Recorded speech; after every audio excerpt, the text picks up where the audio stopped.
Hey, Kiki. Mwah. I thank you for leaving me the messages. Everybody here, my baby April Walker. Hey, niece. Hey, Prima Wanda, my sis. Hey, JR. Look, I'm doing what I tell the kids not to do. I'm texting Angel to tell her to bring me a cup of ice. Cause I'm sitting back here. I'm chit-chatting with you guys. One more day and the queen is out. One more day. And so I just want to have me look, I just got a little bit left of my pink mascara. You probably remember Prima Wanda when I opened this. Like it's been what, a month? So I got a little bit left. I'm gonna toast to you guys and we gonna just chit chat. Hello, how are you? I'm the guy that spoke earlier and say you have a beautiful energy and I don't even know you. I hope you are. I remember. Hey, Ray the boss. Thanks for coming back. I'm so upset that you're leaving. Oh, boo. And look, I just got through watching my sister, Boss Lady, New Jersey video.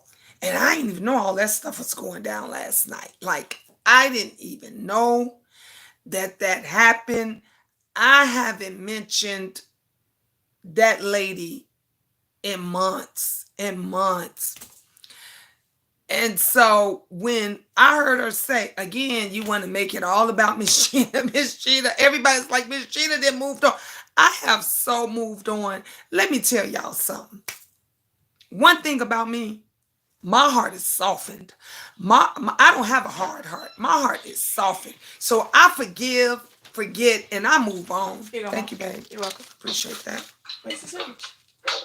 Right over there in my work bag. It was one of my customers. He's the This? manager in at the no, that's my medicine. Oh. It's in the Oh.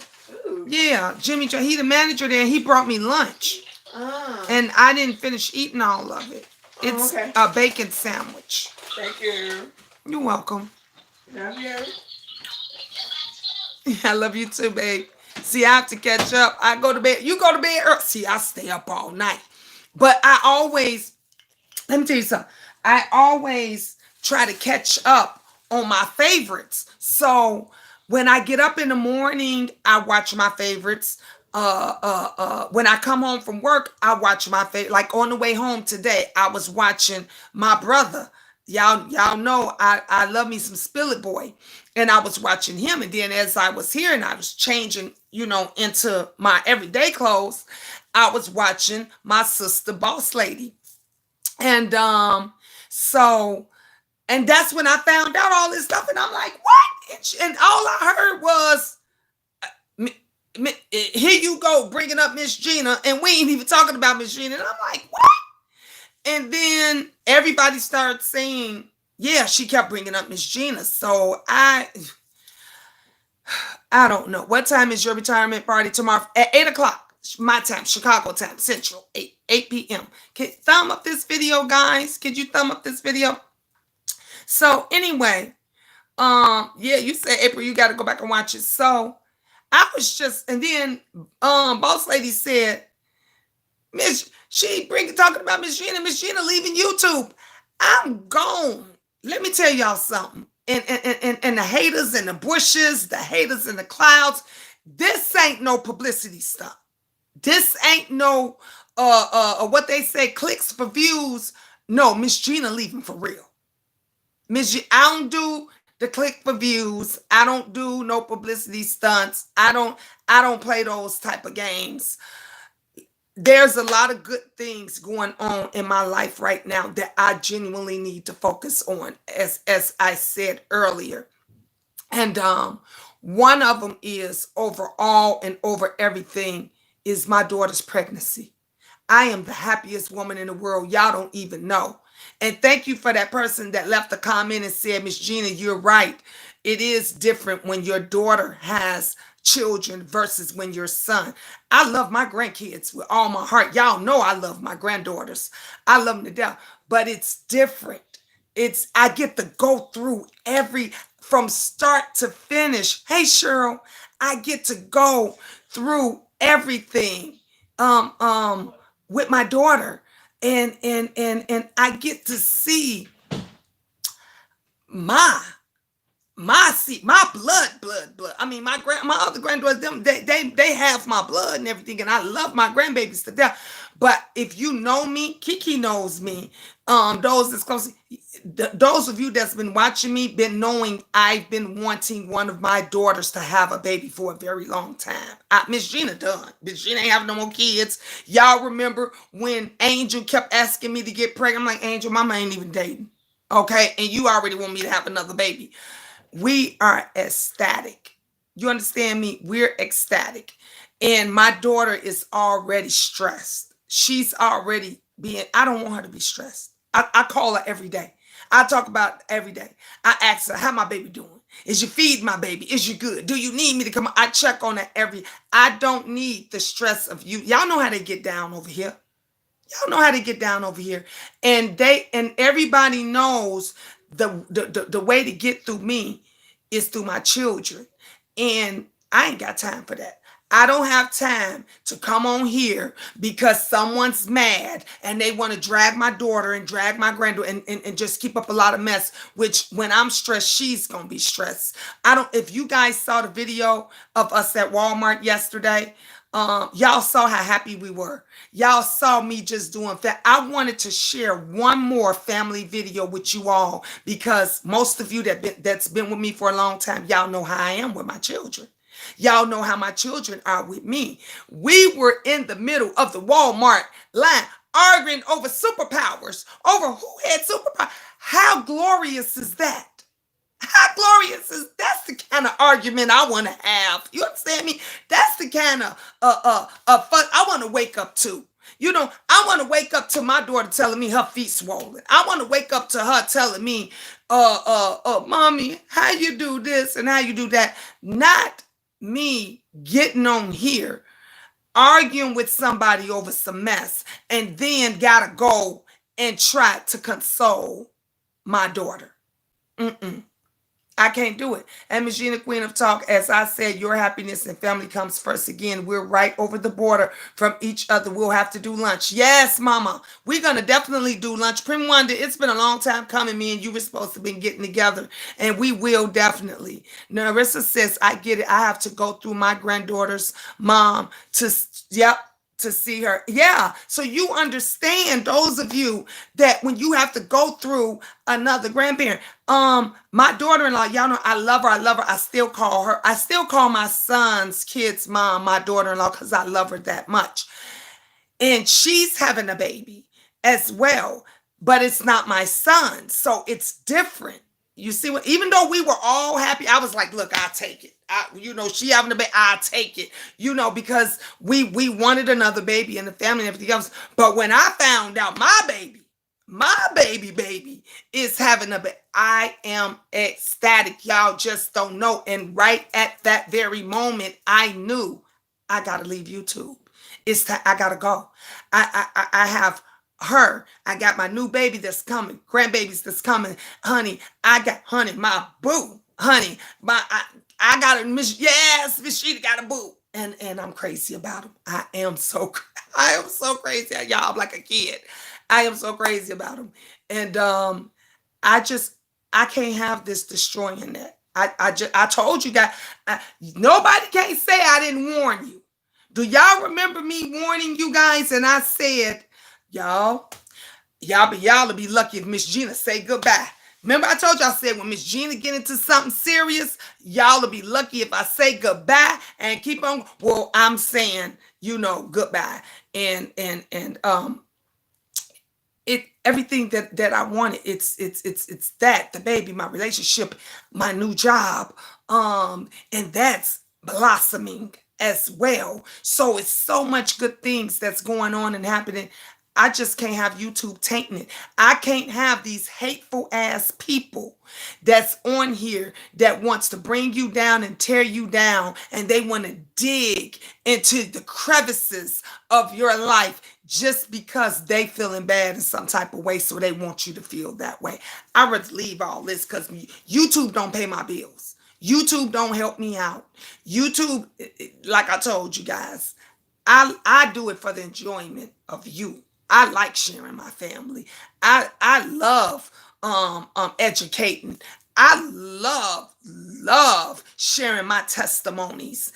I like doing it, but everybody ain't for you.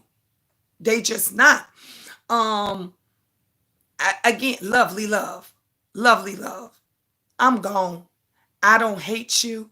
I loved you like a sister. I still love you. I still got love for you. Um, and you was my sister. You were my kid's aunt. I don't take that lightly. Anybody that knows me and you knew me, I don't let my children be around anybody. I don't let my kids call anybody auntie and everything else. And you deeply hurted me, like to my soul. Like it took a long time for me to get over and to get past that, because I had already lost a sister and I gained one, and I thought I got one back in you. And I think at some point now, maybe you realize that you were wrong. Don't think I'm not a forgiving person, because I'm a forgiving person. I may not forget, but I'm forgiven. I told you guys, my heart is not hardened. My heart has to be soft because I won't be blessed. You know the reason why I'm blessed is because I can forgive and move on.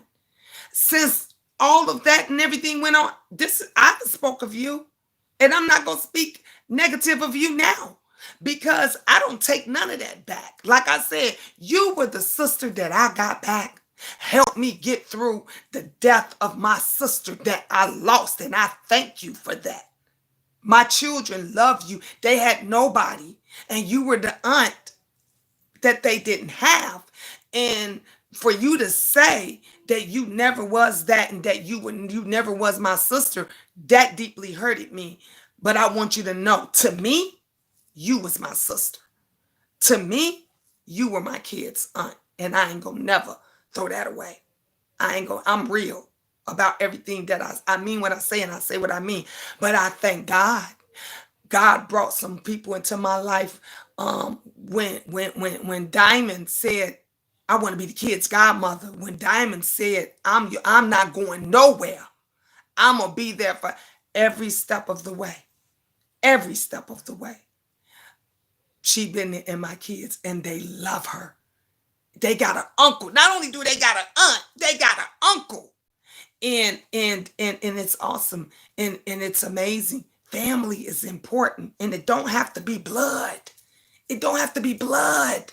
You understand? When you got somebody that cares for you, all I got is my kids. That's all I've been saying.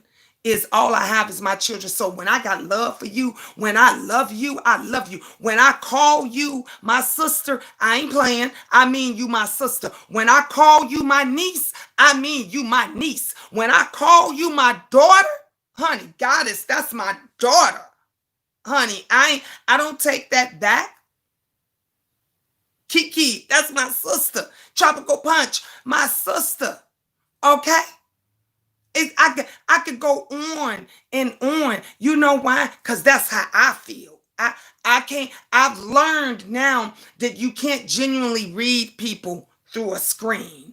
And some people play games, and some people pretend, and I've seen that. But I'm genuine. When I love you, I love you. When I care about you, I care about you. When I call you my family member, I just felt in my heart and my spirit that April Walker was my niece. And I was like, and I told Boss Lady, I said, Boss Lady, New Jersey, I know that's your kin, but I'm gonna adopt. We gonna have to be sisters, because that's my niece. And I meant that. And I've been calling since I fell in love with James Caldwell. Hey, Mama Caldwell, because Mother Caldwell loves her some Miss Gina. And I've been calling James my brother, man, since forever. And he will continue to be the brother I never had. I love him. I love him. There is it's that's the hardest part. Those of you that I genuinely care for, and that's been here and been with me through thick and thin, that's what's going to be hard. because even when we would be over here, like now, it ain't but 25 people in the chat, and we had small chats. Sometimes we had 10. We would have fun. We would have fun, and we didn't care about nobody else. We didn't care if nobody else came over here. Cause we was just this was the place to go. There used to be when people would run through the YouTube streets and they would go over to all the big YouTubers. And when they were tired of the mess, they would be like, "Ooh, Miss Gina, I have to stop over here and kick my shoes off because I know it's gonna be some peace." And we would say, "Come on in." We would say, "Come on in." Queen Crystal King, my sister for life. Honey, she probably up in the bushes right now watching, waiting for somebody to act a goddamn fool so she can come and kick them up out of here. Like, man, all these beautiful people that's been here. Ra always encouraged me, uplift me. Thank you, Narissa. Cassie the Virgo, you go, Miss Gina. Thank you. Thank you, April, baby.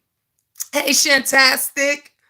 Just read. Hey, just read. Miss Gina, will you continue to check your office mailing address? I will. Yep. I definitely will. Too blessed to be stressed said we don't share our man. No, we don't. No, we don't. Look, I already said nobody will know who he is. You look, y'all ain't gonna even get to see his voice. Hear his voice. Look, if he was to walk into the room, honey, I'd be putting this on mute or shutting it off so goddamn fast. Mm-mm. No, it's not gonna happen. Nope. When it's time to go, it's time to go. It is. When it's time to go, it's time to go. Felita says, I am happy for you because you went through a lot of things on these YouTube streets. I watched your journey when you were trying to find you and your children the safe, haven that you are in today. Amen. Sure did. A lot of you were with me through that journey. She needs help. I left Boss Lady, New Jersey, and I usually stay, but I couldn't stay there last night. From what I seen over there, I just didn't understand it. Gina, what is your email? Got some info for you. Oh, thank you, Joy. Can one of you all put? Let me see. Oh, I got my other phone. I could probably put it in there. Let me see here. I got it. I got it plugged up, so I could probably put it in there. My other email.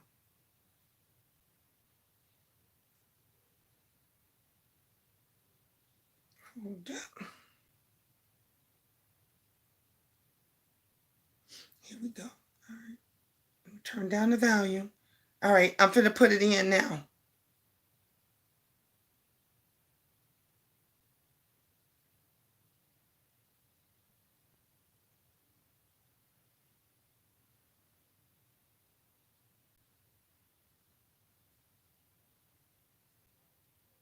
All right, I just did it.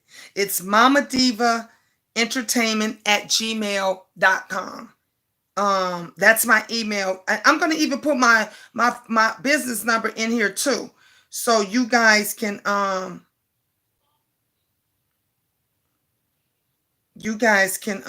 call me or text me also.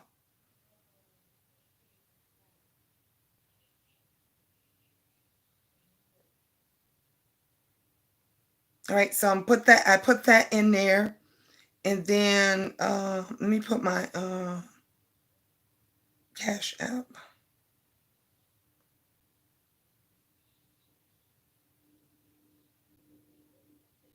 Okay, right. I put all the information in there. I think I put everything in there right. All right, I think I got everything in there right for you guys. Just recently, Ms. Gina, I think you owe Lovely Love a fair conversation one off of you too. We don't need to know because it's not our business. I just feel like you owe it to one another. I tried that, just read.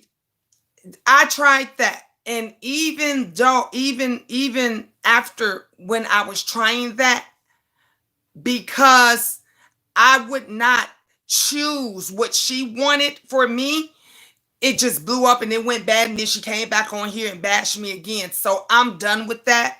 Like I said, my heart is softened. I can forgive and forget and move on. I mean, I can forgive, but I won't forget, and I can move on. Like I said, I look. I don't take nothing. I loved her like a sister, And everybody that watched and see, and if you can see me right now, I'm about to tear up because that's how much I loved her and that's how much I care for her. But I didn't do anything wrong. I didn't speak bad of her. I didn't speak ill will of her. I didn't disrespect her. And she's continuing to do that to me. So that I don't owe you nothing. After that, there's is nothing else to talk about. I'm happy in the place that I'm at right now. But because you're not happy, and I'm not gonna let nobody can choose my friends or choose who I like to choose who I love. Nobody can. My children like and love people that I don't care for, but you know what I do? I suck it up and I say okay. And if things don't work out and they fall apart, I let them know I'm gonna be there for them. She's the type of person that wants to control you, but don't want you to control. I can never go back and break bread with a person that's back in cahoots and caping for my enemy. Mm-mm. So that it's no conversation to be had anymore. It's nothing else to do. I wish her nothing but the best. I pray that she gets some type of sobriety and get herself together, because if you really get to know her without the alcohol and all that, she's a loving person. She's a beautiful person. She's a caring person. But once she gets that alcohol in her, she's a totally different person. And look, like I said, I got three things to focus on, okay? And that is, well, four. And that is my children, my family, my man, my job, and God. Everything is going good. I'm not letting nobody touch that. I'm not going to get rid of Diamond, Dory, and she has something against Diamond. That's my sister for life. I'm gonna always love Tracy Beautiful. I don't care what nobody says. I have always, look, I never backpedaled, claimed, never changed up or anything about how I felt about Tracy. And I still feel the same way. I had people come on my channel asking me, can I ask you, Miss Gina, why you like Tracy? Because she a real bitch. And she'll be out there fighting by herself no matter what it is that you do or say about her or how she is. She's going to stand in her stuff. And that's just, and if she got to fight by herself and nobody's by her side and she's out there on that ledge, she going to find a way. She gonna find a way to get off that ledge or throw her own self a rope. She don't need nobody else. That I liked. My daughter Cece loves her some Tracy. She said, "Oh ma, I like how she talk. I like her. She likes me." If my children like it, I love it. And that's just what. Even when me and Tracy had our little disagreement, misunderstand, we talked and we were cool. She didn't bash me. I didn't bash her. We were able to get moved from it. And then that was just the way it was. Do we always agree with what each other say? No. No. If it don't have nothing, that's what I love about Boss Lady New Jersey. She's neutral. Even when we fell out and everything, Boss Lady was still cool with her, with Lovely. She was still cool with her. The first time when we got into it and we had, Boss Lady was the one that got on and said, y'all sisters, don't do that on here. Don't do that on here. And we got off. We listened to her and we got off and we talked and we were good. And then it happened all over again because I would not make a choice. I would never ask you to make a choice. I would never ask anybody to make a choice. Don't make me make a choice. You don't have to like who I like. You don't have to love who I love. We are all human, but you should respect. You should respect it. And that's just something that some people are just, they want you to follow them. They want you to do what they do. They do as I say, not as I do. Some people, it's just not, if you don't choose what they choose, then all hell breaks loose. I'm a leader. I'm not a follower. I like who I like and I love who I love, and I'm grown. I'm 51 motherfucking years old. I'm gonna make my own choices. Can't nobody make no choices for me. You either gonna be with me or be there if I fall, or just move, leave it alone. I'm gonna be if I don't like someone you like, and I figure that person is the wrong person for you. I'm gonna be there when shit get fucked up. My daughter, we talked about this the other day. My daughter was with a guy. I didn't like him from the second I met him. Do you hear me? The second I met his ass, I didn't like him. And my daughter kept saying, "Mommy, I want you to meet him.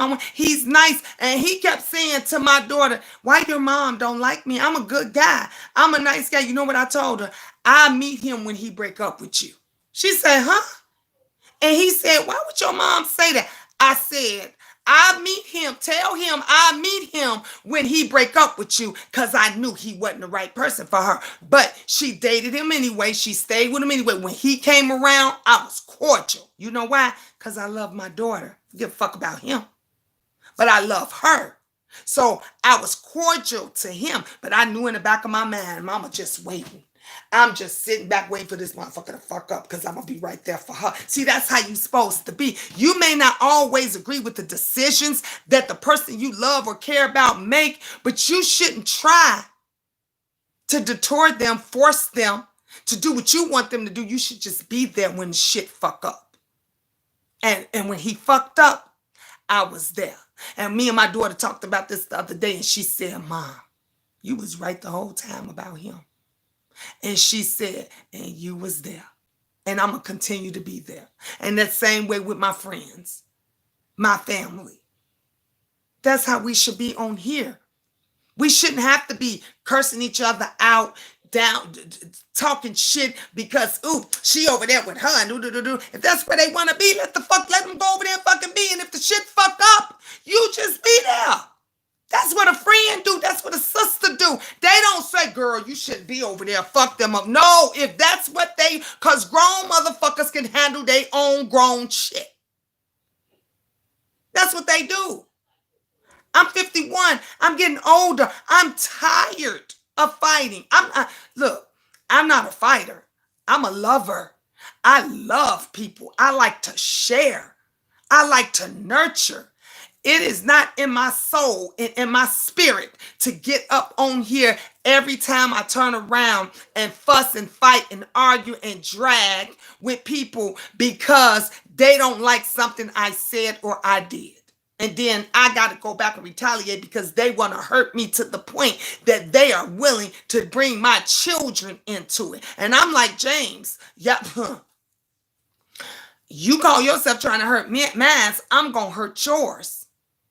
And I love children. I love everybody's children. So that's not in me. That's not in me. So before all of that, it's time for me to go. I got to leave this mug because I know how ruthless I can be. I know this tongue ain't no joke. Y'all seen it already. And when my daughter said to me, she says, Mom, she said, "Mom, but that was a baby." I said, "You my baby." She said, "But Mom, I'm grown." I said, "You still my baby. I can't help it because she ain't got no grown children." But even my daughter didn't like it. And I was defending her. And I was like, but see, she put videos up of you. She tried to, Cindy didn't give a damn about none of that shit. You know what she looked at? You know what she looked at that was a baby. And she's like, "Ma, you love babies. You take care of everybody's baby. Everybody you the mom of all you know what they call me at work at my job? They say, Miss Gina, she the mom of the house at my job. Everybody calls me, you know what? Because I'm old enough to be everybody's mama's there. And I act like a mother there. So that didn't sit right with me. That's why I apologized to Phi Babe about her daughter. I would never break bread with that bitch. We would never be friends. I could be cordial with anybody. And I'll never, ever forget what she did to my daughter. But that's not me. That person was never me. And I was mad and I was pissed the fuck off. And when you're mad and you pissed the fuck off and you see what you can do, it starts to get dangerous. And I know I got a grandbaby here. I got that's coming here. That's on its way. And if I can give a tongue lashing like that, imagine what the fuck I would do if you was to come for my new grandbaby and put my daughter through the stress that she don't need just because they want to gang up on somebody, because they want to show this person we don't like her too. I know when it's time for me to grab my toys like the kids do and go home. Leave the sandbox, leave the playground. Miss Gina grabbing I'm taking all my toys and I'm going home. And that's what a lot of people on here, they need to do. And they need to learn that everything is not about a fight. It's not about an argument. It's not about retaliation. It's not about the tit for tat and that's what it is here. That's what it is in this beef sector. Honey, I'm getting too old and too tired to be to be fighting still back and forth. Mm-mm. I can't. Cheryl said, congratulations on your new boo, Miss Gina. Go ahead, 2020. Yes, thank you. Thank you. Thank you, Prima Wanda. Yes, blessings on top of blessings. Thank you, Jesus Christ. Thank you, Cheryl. Joy said, thank you. I send you my number. Need to talk to you about something. Okay, Joy. Meet you back said, thank you, Miss Gina. You welcome. Michi said, I am going to miss you on here. You are a positive person on here and you will be truly missed. Thank you, love. Anne Marie said, hello, Miss Gina, the Queendom. Just stopping by to say hello. Well, thank you, Ann. And I hope you come back tomorrow and say goodbye for Miss Gina. Big send off. I hope you be able to at least just pop in tomorrow. My respect for Boss Lady New Jersey has soared greatly. I knew I wasn't wrong about her. She is amazing. Boss Lady Talk is amazing. Honey, when you want one of the most neutralist people on here, that's her. And she gonna give it to you straight, no chaser. Thank you, Michi. Thank you, everybody. Felita say, that's right, Miss Gina. You came a long way, and you definitely have God's favor upon you. Thank you, Felita. And I want to keep them there. I want to keep God's favor upon me. Got it. Point taken. I won't mention it again. It's fine, babe. Good night. Have a good night, Miss Gina and the Queendom. Thank you, Anne Marie. April said, I'm back. I was on the phone with my daughter. All right, baby. Exactly. April said, Boss Lady Terry said, so true. I lost a friend because I don't like who they like. Yeah, and it shouldn't have to be like that. Like, y'all should be able to still be friends and keep it separate that they like that other person. I've done it with my daughters. I've done it with my sisters. I've done it with other friends. I've done it with co-workers. We don't have to like who everybody likes. Everybody don't have to like who we. Honey, that was. Let me tell you something. The man I married, okay? The man I married had 3 kids with, okay? My husband, okay? When we broke up, everybody said, Miss Gina, I could say it now. Even my daughter-in-law, she said, Ma, I wasn't gonna say nothing because I knew you was in love. I knew you loved him, and you was there. You wasn't gonna listen to nobody. She said, but I could say it now. And I said, what? Say what? Go ahead and say it. She said, you was too good for him. She said, Ma, he wasn't on your level. He wasn't on your speed. Y'all wasn't down the same road. She was like, but everybody was like that loved me. They said we kept our mouth shut because we knew you loved him, and I did. And I could tell you and be honest with you guys, he was a ain't shit ass nigga. Everything that he had, everything that he did, everything that he accomplished was because of Miss Gina. But I can say this about him. He was a great dad when he was around. He was a great dad when he was around. And I loved him. And that's who I picked. And I'm 100% honest with you. I loved him. And that's who I picked. And that's who I made the father of 3 of my children. Can't change that. Can't change that. But now you have to move on. But other people saw things the same way I saw with my daughter when I told my daughter I meet him when he break up. That's how they felt. Like, ooh, mama too good. Why is she? People would see us on the street and they would run up to him and shake his hand and he'd be like, and they say, man, you got a good looking family. Folks would say to him all the time, you got a good woman. And he didn't see it. It let everybody else get in the middle of everything. But I still loved him. That's why I don't like it when women down the man that they pick. You talk about him like a dog, or the woman, vice versa. He talks about you like a dog. You drag him, but that's who you picked. Y'all picked each other. You chose to have kids with this man. I made that decision. I made that decision. The final decision, I don't care what nobody say. The final decision is always the woman. You understand me? This is our body. This is our temple. The final decision is and I had 3 kids with that man and I loved him. Okay? And he gave me the most beautifulest children. Honey, if I don't love him for nothing else, I love him for them babies he gave me. Very good, honey. My sons are kings, honey. My daughter, I don't know if y'all was here this morning, but she wrote this letter. This was her homework assignment. She got 100 out of 100. And her teacher asked her, this was her advisory assignment, asked her, who's someone you admire in your family or community? My baby picked me. She said her mother. That man gave me those children. Okay? You can have the best babies by the most rottenest, raggediest, no good ass nigga or woman there is, but them children can come out being something beautiful, being something amazing. Stop putting them down. Stop telling these kids they daddy ain't shit. They mamas ain't shit, because that's who you picked. That's who you picked. And some of us have to learn that. And we wonder why our children grow up with a lot of issues. Because they see mommy and daddy going at each other, putting each other down, being disrespectful. So they don't have a loving bone feeling in a body. Everything is cold, disrespectful, angry. Because that's what they grew up around. Do you not know, as a mother, my daughter, every time she comes around, I talks to her belly. Every time my daughter comes around, she'd be like, Mom, what you? I said, how my baby doing? How Nana's baby doing? Honey, I talks to her.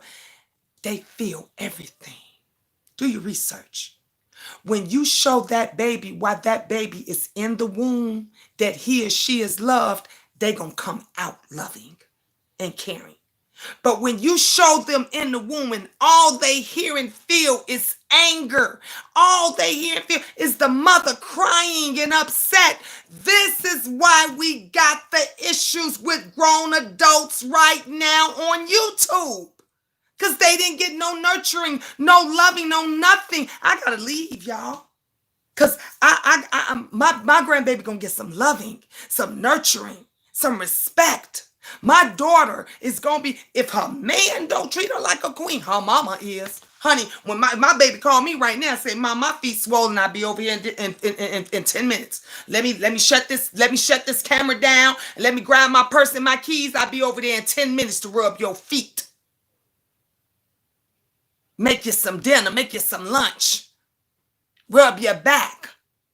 Just talk to you and tell you feel you're beautiful, you're amazing. That's what a mother's supposed to do. That's what my job is to do. It's my job to do that till I can't do it no more. You should be showing. I don't understand why some of these women don't get the fuck up off here and y'all see the issues that y'all children are going through and y'all scared to leave YouTube. Miss Gina ain't scared to leave YouTube. How I left is how I can come back. You can always come, because let me tell you something, when we dead and gone, YouTube still gonna be here. It's still gonna be here. But I gotta take care of my family. I gotta make sure my babies is good. And that's real. Thank God, because you can have a mouth on you. You know, Ron, you know. April says exactly, I don't care how old my kids are, they still my babies. Yep. You look so good for your age. Thank you, April. April said, exactly. I'm going to truly miss you and your beautiful family. Thank you, Nita. Joy said, congrats on your new boo. Thank you. Just Reed said, I had to part ways with a true good friend. I had to because she violated. We never spoke of it again and we never aired each other out. Yep. Hey, Deanna. How you doing, love? Um, it's just some you just gotta know for you, when it's time to go. And right now at the stage and everything that I'm blessed, honey. I'm blessed. I'm just, I got one more day left. One more day and I'll be saying goodbye for good to YouTube. But it's just so much goodness, so many things, you guys, and I'm still studying for my broker's license and just all that goodness. Come in. What's that? Your chips and your cookies. I'm, hey, why you bring me the chips and the cookie? Cause I don't like oatmeal raisin. Oh, you don't like oatmeal raisin? No. Oh, okay. Thank you. You're welcome. Um, so Good night. good night, babe. So you just gotta know when it's time for you to go. And I know it's time for me to go. Which ones at Michigan? Which one of what? Deanna? I'm if you asking about what I'm studying for and stuff, I'm getting my broker's license.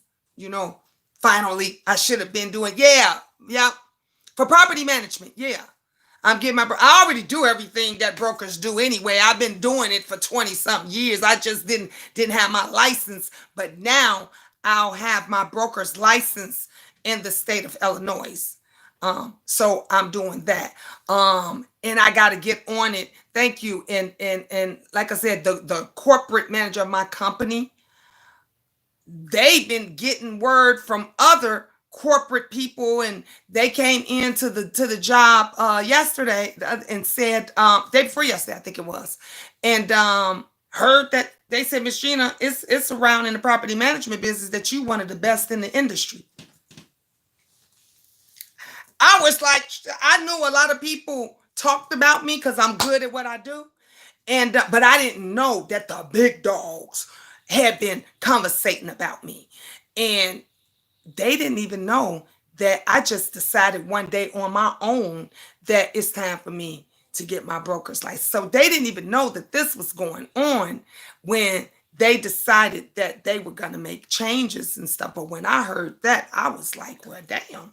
God, honey, when they say y'all don't pray, when God closes a door, he opens the windows. Because, honey, I think every window in my goddamn house is opening. Okay, from my daughter having a baby, and we've been wanting this forever, to my job, to me finding a good. I think as of now, he's a pretty good guy for me anyway.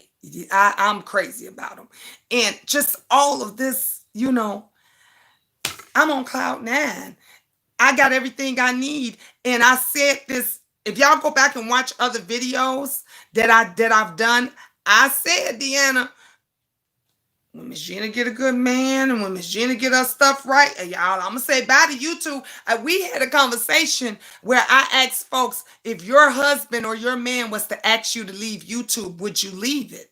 And some people said yeah, and some people said no. And but I said, well, I'm gonna tell y'all right now, y'all be lucky if Miss Gina say bye bye. Y'all, do you remember that? I was like, y'all be lucky if I say goodbye, cause if my daughter get pregnant tomorrow or my king drops in my lap today, y'all will be lucky if I say. And everything, it just all happened at once. Right, Deanne, you said hell yeah, right. And so that's where I'm at, like right now. Like everything is just a blessing. I like literally I owe it to God. Like a lot of good people have been placed in my life.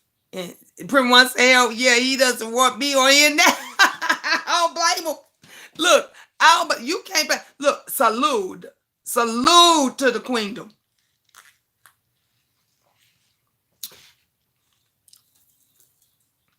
You gotta know you this stuff ain't worth your family. When Sony Walkman first came out, my dad bought one and put it around my mom's belly because of an article he read about in utero hearing. Yes, yes, I remember those days because I used to do it back with my oldest kid. I used to play music and put it on my belly, and I used to my son's father used to my other I'm talking about my older kids used to trip out when he would say, Gina, say something, because I would always talk to the baby, and I would always call them by their name because I knew their names before they were even born and all that stuff. And when they would move around in my belly, it just tickled him. He couldn't believe. He'd be like, we'd go somewhere, and he's like, that baby knows Gina's voice. Like when Gina talks and calls his name, he responds. And I would pull my shirt up, and he'll say, Gina, do it. Like we'll be at a barbecue or we'll be at a family outing or whatever. And I'll just start talking to him, and my belly would just start doing somersaults and stuff. And it just amazed him. He didn't understand it. And I had to tell him right then and there. Um, they feel everything. They know everything. If I'm upset, that baby's upset. If I'm angry, your baby's angry. If you're being abused, your baby is being abused. Just like it is when they're out and they're young and you're in the other room, or they're in the other room and you're arguing, and you think that child don't hear what you're saying. That child hears everything you're saying. So when you think that child don't feel and hear what's going on when they're in your tummy, they know. They know. My baby says to me every time she talks to me, Mommy, what's going on, beautiful? Mom, how's everything going? How's your day? When I'm sad, guess what? My children are sad. Y'all remember when we did the fire pit in the backyard about a month or so ago, and I lost my voice? And do y'all remember when my son said, the twins and them said, Mommy ain't gonna be on here for 3 days. And one of the twins said, 4. And y'all heard me say, yup, all right. Because I wasn't right and they wasn't right. Y'all see how these numbers drop? Because nobody wants to hear. They don't want to hear the truth. They want to hear mess. They want the mess to go on. I'm not in that. My life is not a mess. I'm not in that messy stage of my life. So I don't want nothing to affect me, my joy, my children's joy, my man joy. Honey, he called me, and today I was at work, and he called me and I couldn't answer the phone because I was still at work. So, and I texted him and I was like, babe, I'm still at work. And he was like, well, what's up afterwards, beautiful? And I was like, you got it. Like, what's up? Just seeing his number pop up, I was all giggly eyed. My boss was like, why your phone jumping off like that? Somebody sure worried about you. Wonderful feeling. Wonderful feeling. You know, I love calling my daughter, saying, how you feel? You need anything? Like, I love it. I love it.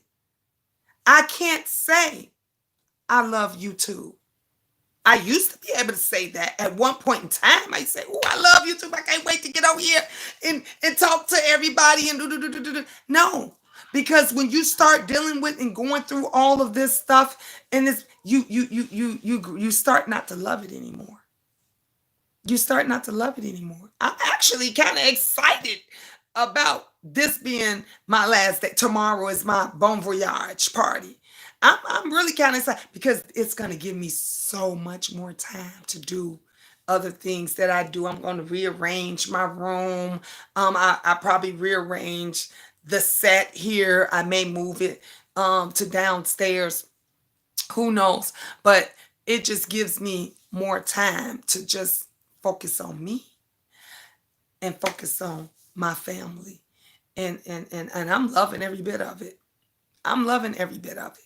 And anytime when you get on here and you fighting and acting crazy and it you know neglecting or not giving your kids the attention that they deserve, it's time to let this go. It's time to let it go. It's not worth it. At the end of the day, ain't nobody gonna feed me, clothe me, help me, support me, look after me for me. When my grandbaby, when my new grandbabies that's coming need diapers and formulas, ain't nobody gonna help Miss Gina that when the girls call me and say, Mama, I ran out of diapers. Can you go get a box? Ain't nobody else gonna help you with that. They don't care. In your real life, they don't care. So stop putting these other people in these apps and these and all of this stuff first. Put yourself first. Put your family first. No, you can always come back here. It's going to be here. It ain't going nowhere. Hey, Bashful B, how's your dad? Miss Gina, I'm in the bushes, been here just taking care of daddy, but loving your new beginning. Back to the bushes. God bless you in all that concerns you. Thank you, Bashful B. I love you so much. And your dad is in my prayers. You are an awesome, awesome, awesome man. See, this is what I'm talking about. You're a prime example of a king that has his priorities together, where you say I got to take care of dad. I'm watching, I'm listening, but you know what you have to do first. um Shout out to PT Showbiz. I love you, PT, and I know you're going through something. He just lost his dad, and I'm with you. I'm with you in spirit. I'm with you. So that's stuff like PT saying, I got to get off of here. I got to, go and handle this. I got to tell you, he said, but I'll be back. I'll, let y'all know. And you got folks on here that ain't gonna leave, not for a second, because they scared they gonna miss something. They scared that if they leave, somebody else gonna get the jump start on them. Is it worth it? It's not worth it. It's not. It's not. Um, like I said, I put up my Tinker Winker and Nana channel. That's the channel I do with my grandbabies and stuff. So that's probably where I'll be um um um if I decide to like upload some family stuff, it will be over there. It won't be it won't be over here. It will be over there. But you still can get in touch with me. You guys can still text me. You can still email me. I always, answer my emails, my messages. I always get back to folks. Y'all can still call me. Some of you guys got my Instagram. Some of you guys have my Facebook page, so I'll still be over there on Facebook. Hardly nobody's on Facebook anymore. So those that really, really know me, that knew me first from Facebook, I still go on there. I posted some stuff today. And I'm always on my Instagram because all my kids is on Instagram and they love Instagram. So I'm always on there. And then I got other stuff that I do as far as my work that's on my social media and stuff. So I'll still be doing that. I just won't be doing this here. I just won't be on here fighting and arguing. So all haters and those of you that's been wanting Miss Gina to leave and stuff, who y'all can celebrate, honey. Y'all can celebrate because Miss Gina's no more after tomorrow. Y'all ain't got to mention my name. You all don't have to fight and argue and conjure up stuff, because the queen will be gone. The queen will be gone. And I'm not upset. Not one bit. I'm giving out free hugs, y'all. Y'all know I love Chucky. I'm giving out free hugs. It's amazing. This is I prayed for this moment. Every day I prayed for this moment. I've been with TP for years, and his mod blocked me because he got re people or something. It's and that's what's saying when folks they'll block you. Just read, not because of something that you might have done, but because they don't like you, and they'll block you. I had folks was doing that over here because they wasn't blocking because that person needed to be blocked. Some people got blocked because that person just didn't like them. You don't do that. Folks is grown. Learn how to separate the two. Because let me tell you something. If what's not meant for you is not meant for you, if that person is doing something wrong, you can best believe the person that it's being done to is gonna find out sooner or later. It's going whatever happens in the dark, it comes to light. I I seen it. People were saying, "Ooh, Miss Gina free now." After all, and let me tell you something. I was loyal to Lovely Love. I was loyal at every people. I would get calls and emails. And they say, "Oh, Miss Gina, you better get over there. Da, da, da, da, da, da. She drunken on somebody else's, And I would be like, "Oh, she'll be okay. She ain't gonna remember it in the morning." And I was right. I was back there, right by her side. You know, Miss Gina, what's your Facebook? I'm the more than here. Here's my Facebook. Okay, recommended me about me on Dr. Heavenly's channel. What? Oh, Bob BJ Jones, James Melvin BJ. Oh, okay. Let me put it on. Let me put mine on here, Bashful. I'm finna put it right now. My Facebook. I went. I actually look. I actually went to my Facebook page. I'm trying to go on here, and I actually went to my Facebook. So my Facebook is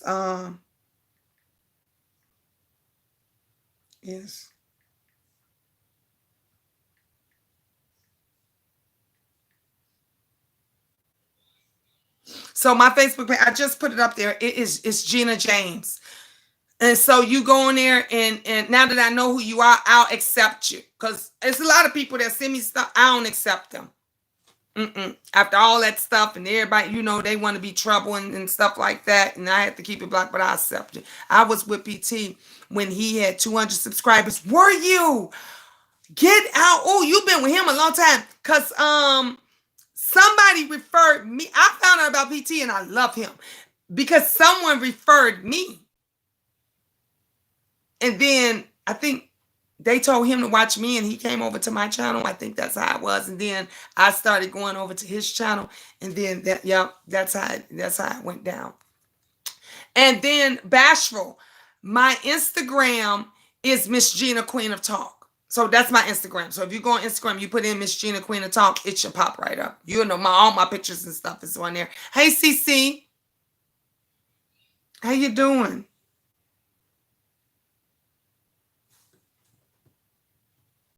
So those of you that want to see me or send me messages and talk to me over there on Facebook, you can. I got 3 Facebook pages, and I had to get because I had all of them was over 5,000 followers, and then I think one of them I got even like 2,000 more people to follow because it wasn't enough for me that I couldn't accept no more friends. They only let you accept 5,000 friends, and that was it. It's a lot of Gina James. It is a lot of Gina James, but you'll see my pic. Let me show you mine. You're going to see my picture. It's a lot of Gina James, but it is only one Gina with her face up there on there. Wait a minute. All right, here I am. Well, let me go home. Oops. I ain't trying to create no story. Get off of here. Okay, you'll see this. Let me put it up. This is me. See all my kids in the back, Bashful, and see my face at the bottom. That cute little face. That's me. So the one where you see, I got 56 kids, Bashful. You see all them faces in the back, and it says my blood at the top. So this is my Facebook channel for those of you, me and all my cheering. And I'm going to have to take a new one because I'm going to have to put my grandbabies up in there. You see it now? Look, now you go bashful. Now we gonna have the haters finna come. They gonna say we finna get her over there. I will add you on Facebook too. Okay, you saw it. I'm glad that you got it. They gonna be coming over there. Oh yeah, now we know where to find her. We gonna go. Look, let me tell you something. You might can go over there, but I don't look. I don't accept everybody. So my stuff is on private. Matter of fact, I got rid. Oh, I did get rid of a lot of friends. I got rid of I'm at 4,800. In fact, because I was over 5,000, I was like, oh, I got to get rid of some people, and I got rid of a lot of people to add up more people on there. So this was me at work.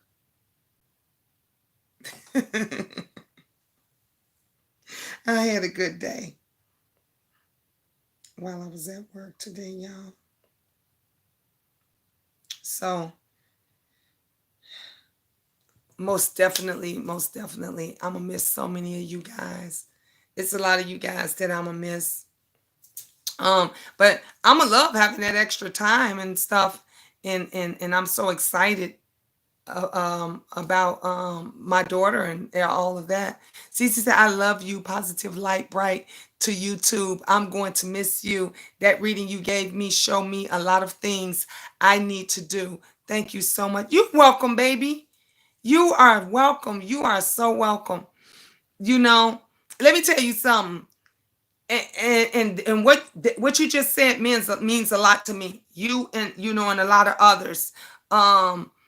Because a lot of other people, let me tell y'all something. Miss Gina leaving, it's gonna be 100 more Ginas that's gonna come back to take my place. So those haters and everybody that think that, oh, we ran Miss Gina off or we got rid of her and ooh, no, you didn't. Miss Gina just made room for somebody else to just come on that's gonna be a lot more harder, a lot more ruthless, a lot because everybody it is not easy to boss around and bully, you know, and people don't miss you or know your worth or realize your worth until you gone. When I'm gone, let me tell you what's going to happen. It's gonna be so many people that's gonna be like, damn, I wish Miss Gina was here. Man, at least when Miss Gina was here, we had someplace to go. At least when Miss Gina, all of those people that Miss Gina helped when no other content creators was helping and our viewers, they needed help and support and encouragement too. And that's how the Cash App Party was invented. So those people that know if they ain't giving, they gonna get kicked to the curb. And those that are in need are gonna be thinking, damn, I remember when Miss Gina was here, all you had to say was you in need, and she made something happen. It might have not been a lot, but we did something. Like we really had a great time. And people are going to think about that, but a lot of them is not going to realize it until later. Christian said to keep in touch, Mama Dukes. I love you. Tell Christian Kiki, tell him I am. You know I'm going to keep in touch with you guys. We talk outside anyway of you, so I definitely will. Bree Bree said, Miss Gina, you were so right when I asked you about my coworker that I thought was setting me up. You said I should have listened to my work mama, and I didn't. And now I regret it because I lost my overtime. Wow. And see, like I said, it is a learning experience. When you don't listen, you live and you learn. Bree Bree, you like my daughter. I told you, you hard headed, just like her. And when I said it to her, I told you when I said to her, I meet him when you break up, when y'all break up. And she, mommy, but he's and then right now to this day, she said you was right, man. He an asshole. He wasn't no good. He was, but sometimes you gotta learn that you that's how you learn life. You live and you learn. I don't fool around with the card thing, but I know you feel like you're coming from a good place. Oh no, I'm always coming from a good place. Everything that I do is I do with God. I do it. Everything that I do. Everything that I say, everything that I everybody has their different ways of looking at things. Like I said, with the cards, with the crucifix, with the Bible. Everybody feels some type of way. People use the Bible for good and evil. People use the cross for good and evil. Okay, people. It is how you see it. It is how your mind perceives it. Anything that I do with God in mind. When God talks to me, when He tells me stuff and everything, I ask Him first. I ask Him. That's why before every reading, everything, honey, I don't play with stuff. I don't play with stuff. I don't play with prayer. Because I know my prayers are strong and they're amazing. And that's why everything that God had told me and had instilled in me, people be like, how'd you know that, Miss Gina? I I never asked anybody to tell me anything personal about them or about their family, but they wondered how I knew and different things like that. So it's just how it is that you good. Everything has a good and evil. It's a positive and a negative, and that's what folks don't realize that. People think that the Bible wasn't used for all good. The Bible was man made. It was man written by man. Man can lie. Man lie, cheat, steal, and destroy. But if your heart tells you, I learned about from the Lord Himself. I didn't get it out of a book. I remember when I was younger, and I told you guys it took 30 years. This is how I know God is real. 30 years for my mother to come around, and I would pray every day, all day. If I'm going to the bathroom in the room, and I would be like, Lord, just please soften my heart. Let my mom love me. Come around, and I would talk to Him. I didn't say a scripture. I didn't say a prayer. I talked directly to Him. 30 years it took. And one day, my mom just opened up and said, I'm sorry for everything that I did, and I love you. And that was the most, oh my God, most eye-opening, loving, caring moment in my life. And that's the moment when I knew.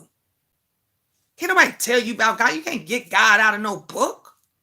You gotta feel Him in your soul. You gotta truly believe. You gotta know that He there. Baby, these gods don't do. You give it meaning. You give it meaning. Everything it is that we do, we give it meaning. You make people say, "Ooh, I don't mess with that." I don't. Why? What is it that it's gonna bother you? Folks walk around here with crosses on their necks, and I've seen other people say, "Ooh, why you got that cross on your neck?" And they say, "Because I love God. I believe in God, and this and that."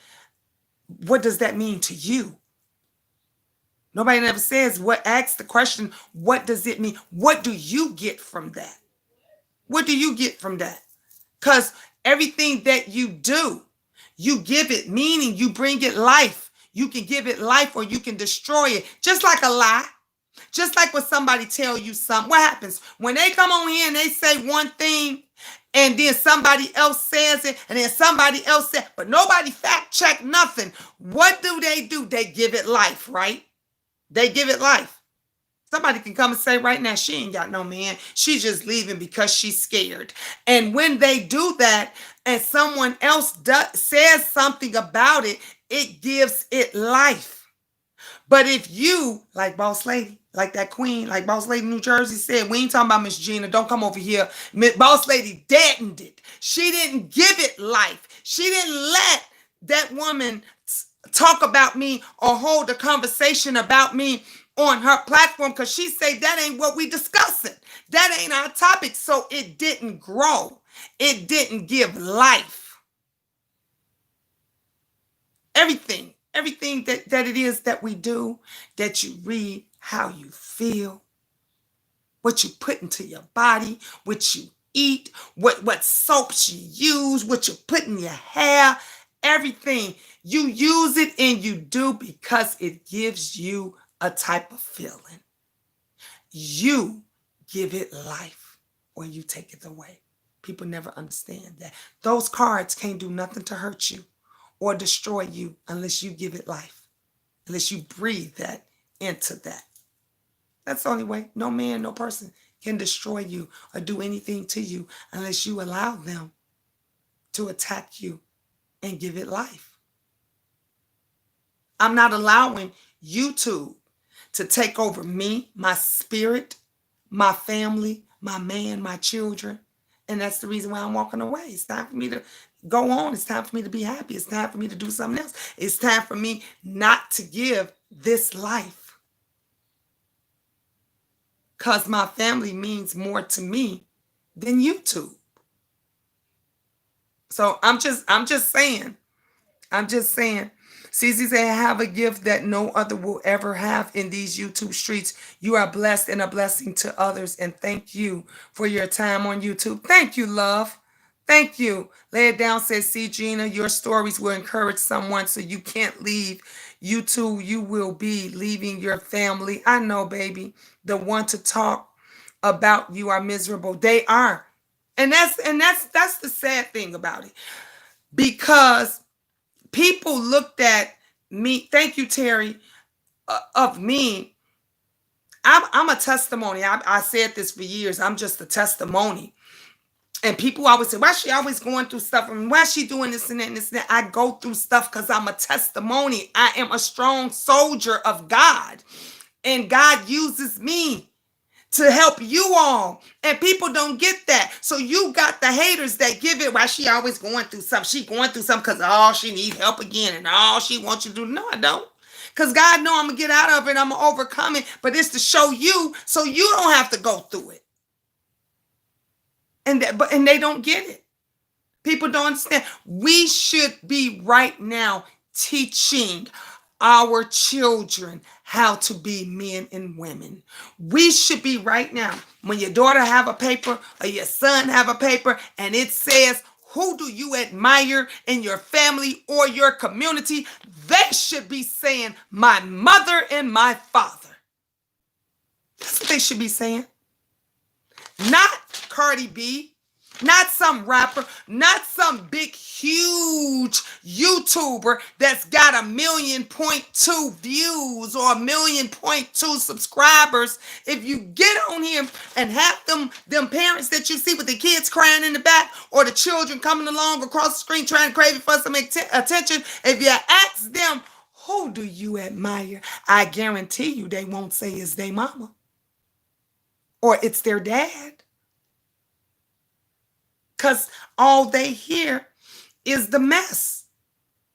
People get tired of the mess. That's why folks like coming over here. Because at point in time when they was tired of it, they knew they could come over here and relax. And Miss Gina wasn't having no mess. You wasn't coming over here fighting, arguing, being disrespectful. Whatever we talked about was what we talked about. Whatever we talked about, life. We talked about helping each other. We talked about relationships. It's not too many of us out here. And everybody wants the mess, the garbage, because it sells. It is what's popping. Do you not understand that all of this hate and all of that you give life? Like some of you said, I ain't with the cards and I ain't with this and I ain't with that. Those cards ain't making you sick. They ain't hurting you. Do you know the stress that when you watch something, there's been research that if you watch negativity so much, it starts to affect your mood, your body, your how you feel, how you think. When these kids play these video games and these shooting games, and you hear where when the kid went up there and shot up the school and all of this kind of stuff, they said he spent 5 days or 10 days straight watching shoot 'em up videos, and then when he got to that breaking point, he went and shot up the school, or he went and did this and that. You wonder why you're so angry. Some of you said over and over again, why is she so angry? Why you think they so angry? If all you get up on here every day, morning, noon, night, I will go to work. I will go to work and somebody will be on here talking shit. On my lunch break, I stroll through my phone, they talking shit again. When I get off work, they on here and they talking shit again. So you mean, and Miss Gina, I work from 9 to 6. Okay, sometimes I work till 7. So you mean to tell me from 8 o'clock in the morning all the way till 7, all you did was talk about bullshit and hate and evil, and then you got 5,000 people, 2,000 people, 3,000 people in your audience, and now listen, and you got all of them that's taking in all of this hate and anger, and y'all wondering why people ain't cuckoo crazy. Y'all wondering why people ain't cuckoo crazy. But you get someone that's on here that's just trying to do something positive, make a change of pace, and they'll be like, ooh, no, I don't mess with that. Ooh, no, no. But you will sit here and watch somebody, make it make sense to me. But you will sit here and watch somebody talk shit for 8 hours, for 12 hours. And you don't think, baby, that has an effect on you? It does. That is one of the reasons why I used to go back and watch them. Some of y'all watching my videos now. And you know why I told you before? Because everybody loved when I would say, if no one loves you, I love you. Because they don't get it nowhere else. This was the one place I was one of. Where you think Lovely Love got it from? When she started saying it. She got it from the Queendom. Because I was the only one that said, if nobody told you they love you today, Miss Gina love you. Y'all remember this? I love you all more. Remember that? I started that. I started doing sign language. We started doing Spanish classes and all of that over here for something different. As a change of pace to study, bring us together. Everything that I did was to bring us together and to support. It wasn't to tear anybody apart. It wasn't to scare you off or make you feel any kind of way or anything like that. Everything that I did, it was a change of pace. It was to do a little bit something different. You know why? Because everybody else was around doing the same shit. They was all around doing the same shit. Like folks ain't getting tired of it. It starts to mess with your mind. It starts to affect you. Hey, Nikhil Angel. Hey, Miss Gina, I caught you right after dinner. I'm happy you're the realest and you're throwing in the towel. Grown folk style. Pay attention, sector. Thank you, love. Thank you, baby. Thank you. Yep, that's why I told you I'm going out with a blast, Nikhil. I'm going out. Grown folk, y'all know I'm old school, mama. I'm old school, mama, and it wouldn't be me. Y'all know I like to party and dance. Y'all know how y'all been with me on my birthday and Mother's Day and all of this kind. That's what we gonna do tomorrow. We gonna celebrate. We gonna have fun. We gonna we gonna go out with a bang. And I'm happy. I'm not disappointed. I'm going on to my next phase of my life. Look, let me tell you something. I don't know how much more time I got here on this earth, but I can genuinely say God has been good to me. God, I wouldn't trade none of my children, none of them, for nothing in the world.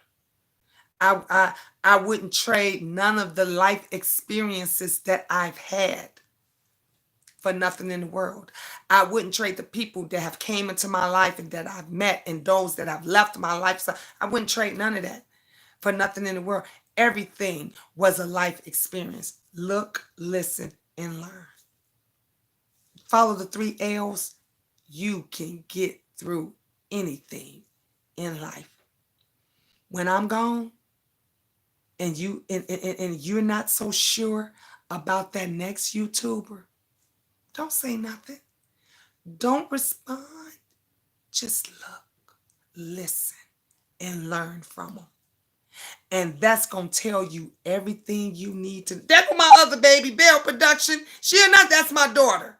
That's my and gonna be my daughter for life. I love me some Bell as well. But that's gonna let you know if this is the place that you should now go to. I could tell y'all this, honey. Somebody that is genuinely trustworthy and neutral, and that you all and that's gonna give it to you real 100 is Boss Lady New Jersey. So make sure if you're not subscribed to her, y'all go over there and y'all definitely subscribe to her. Gina, I'm so happy. What's the news? I had fun with you at the bar when your phone died there. And let me tell you, Terry, thank you guys so much because y'all was with me. Y'all was like, Miss Gina, we're going to make sure you get home. And when you said before you get home, plug that phone. Well, when you get home, plug that phone up and let us know that you made it home. And we had so much fun, didn't we? We had a great time, but y'all was there. Y'all even there, y'all was watching. Tracy say she was even watching. She said, ooh, I was watching Miss Gina at the White Bar. Tracy, girl, I had fun at the White Bar, girl. Girl, I had fun I was the only sister in the White Bar, and I was getting all the attention, and I was loving it and going back again. Mm-hmm.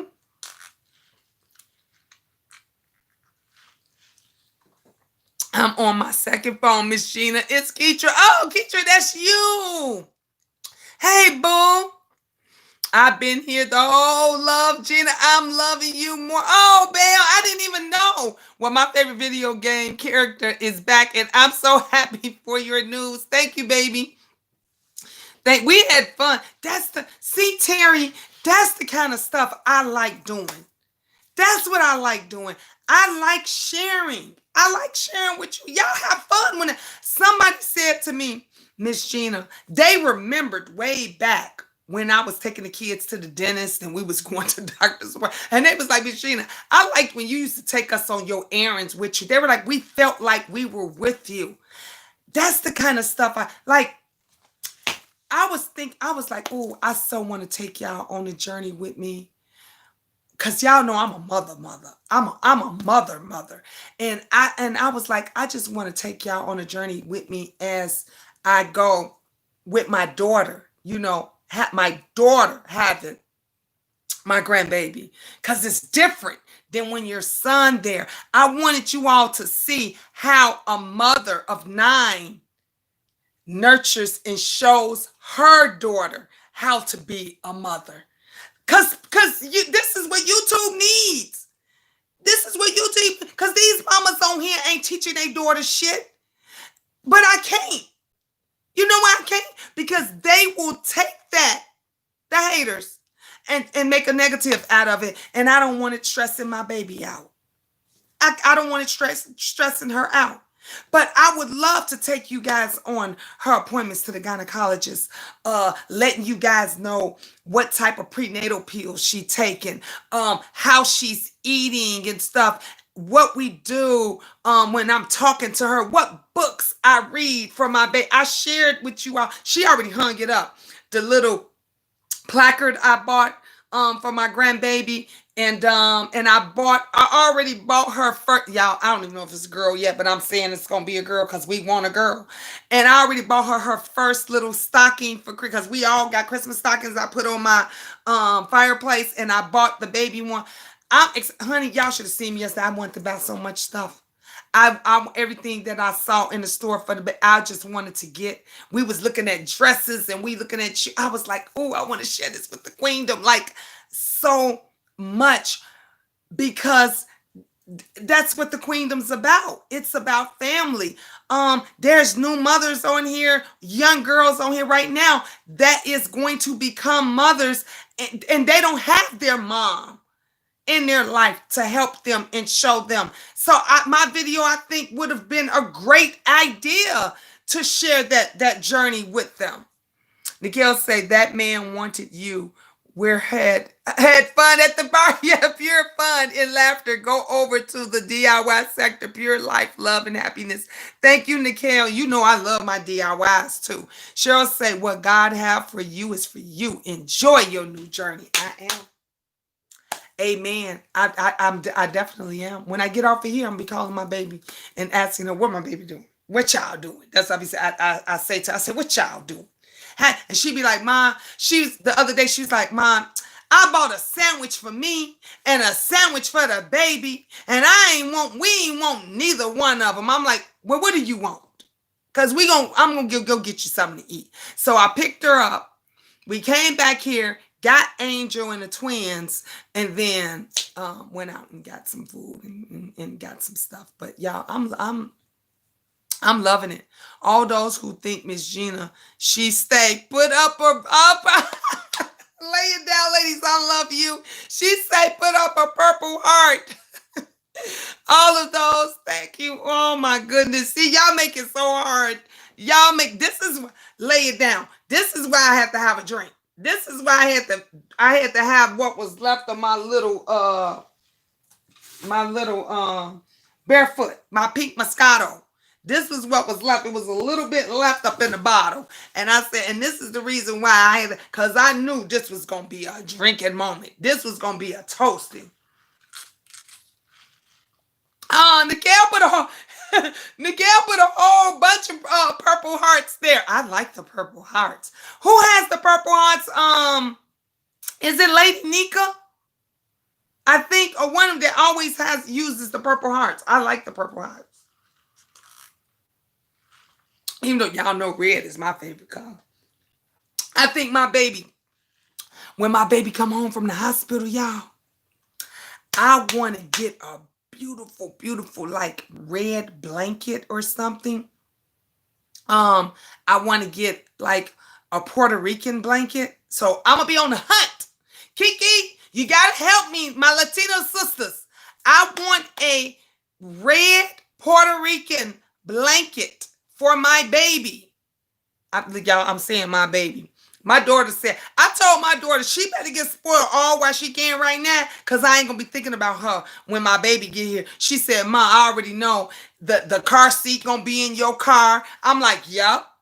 The baby bed going to be over here, y'all.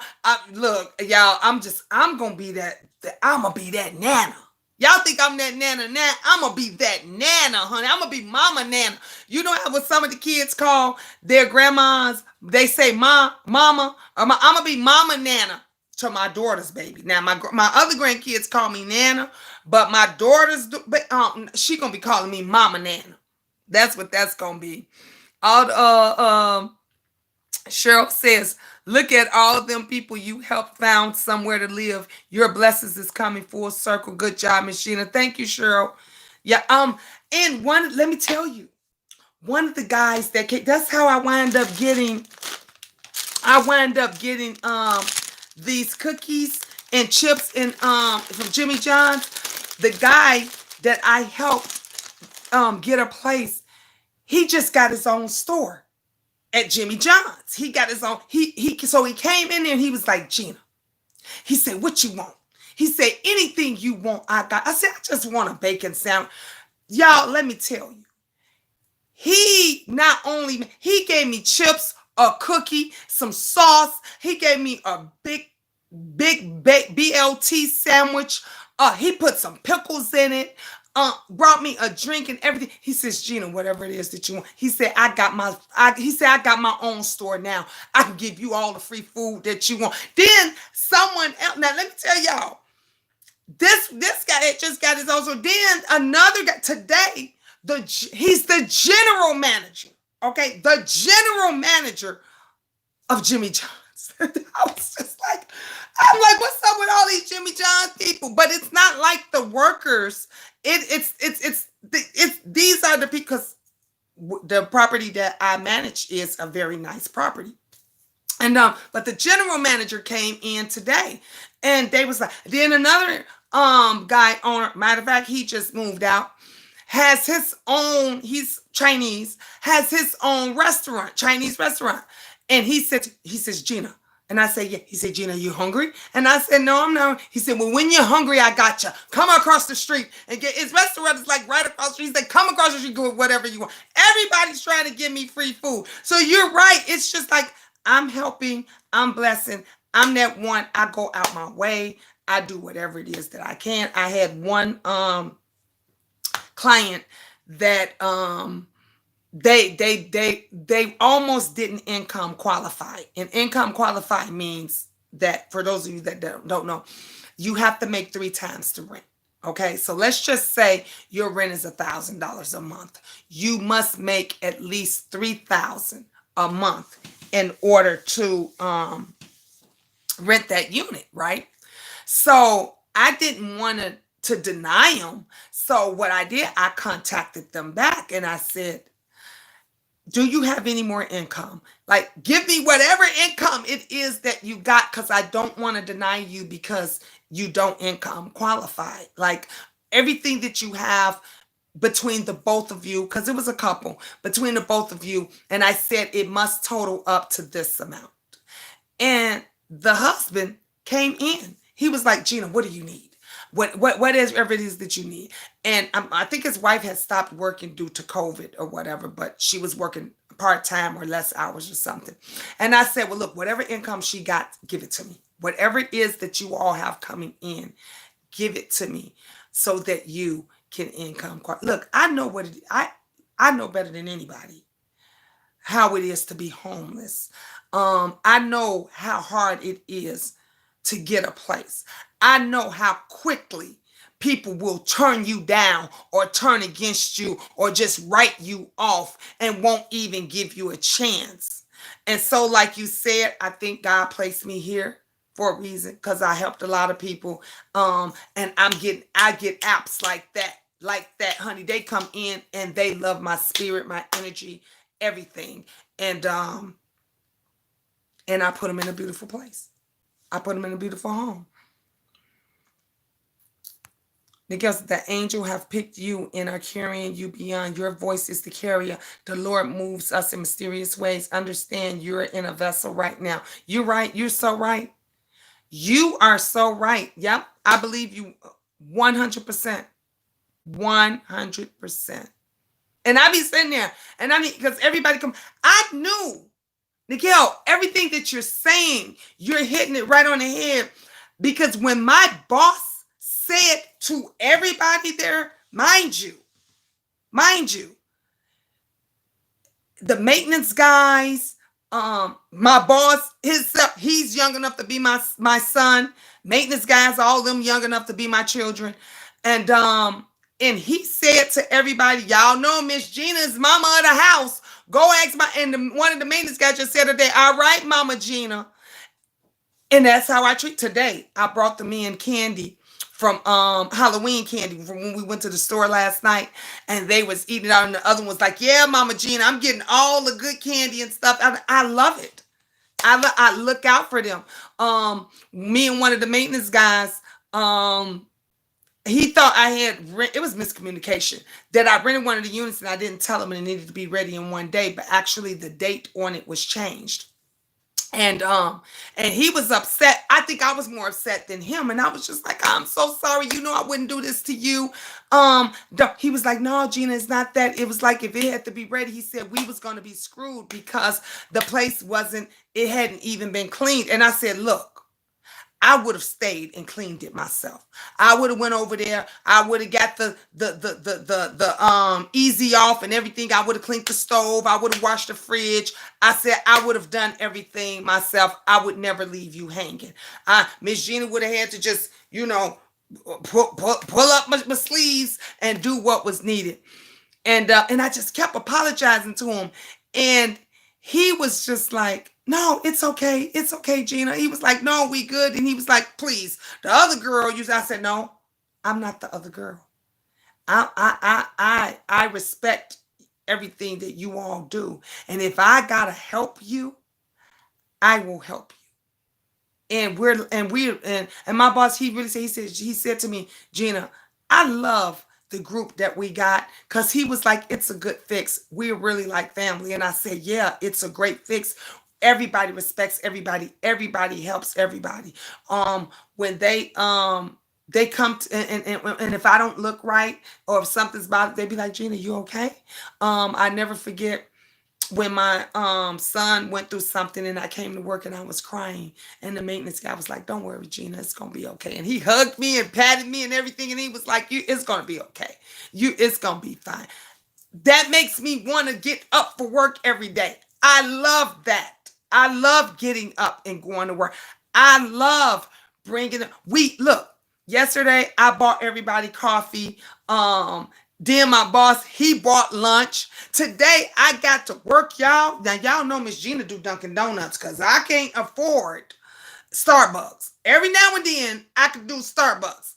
And the assistant manager, she went and got all of us Starbucks, and my Starbucks was waiting on my desk when I got there this morning. I was like, they said, yeah, Gina, did you get your coffee? And it wasn't what they call the grande or what, the big one. It wasn't a little one. It was the big one. Like she got the biggest one that was there. That made me feel good. That made me feel, honey, I was like, ooh, I love this. Tomorrow's supposed to be my day off again. This is what the third or fourth Friday straight I've been working. I'm only going in for like 3 or 4 hours because I got 4 move-ins tomorrow, y'all. 4. I got 4 people moving in at one time. I made pretty little move-in folders for them. Now, I love my job. I love people. I love it. So happy for you, Ladybug. You're a very nice person. Thank you, sure. Ooh, I like you calling me Ladybug. I like that. Nikhil said you always have a testimony. That's what we are all going to miss. Thank you, love. And that's what I love sharing. I keep telling you, I am the testimony queen. Honey, y'all know I will share my testimonies with you guys. And it's life experience. And I always like, I don't never want you all to think that you're alone, because let me tell you something, I thought I was alone when before, my mom, when I didn't have her mom, and it was just me and my kids, and when my husband was out there doing his thing and I had nobody, I thought I was alone. And so that's the reason why I like sharing, to let somebody else know, if I can get through 30 years, honey, 30 years, honey, I call my mama every time I turn around. I love my mama, honey. That lady, it was a life lesson. And if it wasn't for her, I wouldn't be here. So why I'm a hater? Why I'm gonna bring up, well, you did this and you did this and you stop it. Because I'm talking to somebody right now. Stop it. Stop saying to your mom, you did this to me and you did that to me and you did, and move forward. Stop saying to your daughters, well, if you had a listen and move forward. Because life is too short. I'm telling you, life is too short. And I'm glad that me and my mother's back close right now, because y'all seen how I lost my sister, honey. I would have just I don't think I would have recovered if I would have lost my mom and we didn't make up, you know. And that's how I am, with my daughter. I can't wait. I haven't even called mom. My daughter's like, Mom, you telling everybody. I said I know, but I ain't told Granny yet. I haven't even told my mother yet that she is about to be a great grandmother again. I haven't told her yet. So I can't wait. Hello, everyone doing and listening. Hey, the Boss's channel. I'm with you, Nikhil. I will miss her heart. Oh, thank you, Terry. You guys, thank you so much. I don't know. Who knows? Maybe after the baby gets here and all of that stuff, maybe, I'll pop back. Y'all know I am. Now, I will promise you this. Once the baby has gotten here, y'all know I gotta celebrate. Y'all know my big mouth. I ain't gonna be able to hold it in. I'm gonna have to get on here and come and tell y'all what we had and all of that kind of stuff. I'm definitely gonna have to share that. Hey, Sephora. And so I'm gonna be really, really excited about that. I'm already excited. I can't. I'm just already saying. And she complains about everything. Mom, why this? And Mom, why? And she's breaking out. And she's like, my face is so ugly. And I'm like, no, it's just a reaction. It's okay. And she said, yesterday to her friend, she was like, well, I'm glad my mama had 9 kids. So she went through all the, look, I told her, girl, I could deliver the baby. All right. I know everything. And when Miss Gina, when I say I had 9 kids, I went through it all. I had natural birth. I had the epidural, and I've had a C-section. So I went through it all. So it ain't nothing that I basically don't know or don't know how I felt or went through, because I went through all of them. So that you can't get no better than that. So are you going to delete your channel or just not going to post? I was going to delete my channel completely, because that's what it was that I wanted to, that I was going to do. And I had a few people that inboxed me that I do value their opinions, and they were like, Miss Gina, leave your channel up so that we can comment under your old videos, even if you don't come back or make any other videos on this channel. They were like, just leave it up so at least we can check on you, and we can, and that kind of stuff. So I was like, okay, well then maybe I'll just do that. I'll leave it, but I won't post on it, and I won't, um be on this. But I will be, like anything that has to do with news and stuff that has to do with the kids and the family and stuff, I won't be coming back here. I'll post that on, like, stuff that I want to tell you guys about the baby and stuff like that will be on me and my granddaughter's channel, because nobody goes over there. No, but I think like a handful of you all are actually on the Tinker Winker and Nana's channel. And so, because no one ever goes over there, so that's where I'll probably like leave messages or something like that.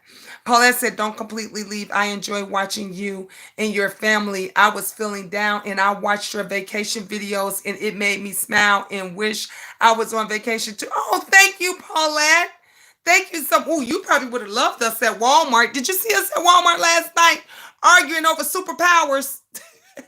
we was we stopped. It was in the middle of the aisle arguing about what superpowers everybody had or wanted to have. It was so funny. It was hilarious, but it was fun.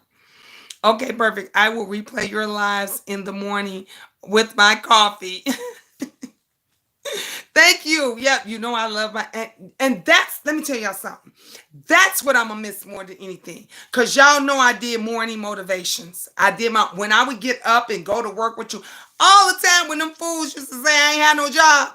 And so many of you all, and I still thank y'all to this day. Y'all was like, you a goddamn like Miss Gina got a job. Miss Gina would, because remember, I would motivate y'all in the morning and then drive to work with you all and everybody, and then I click it off when I'm going into work, and then when I get off work, I would go back live and tell you all how my work day and stuff went.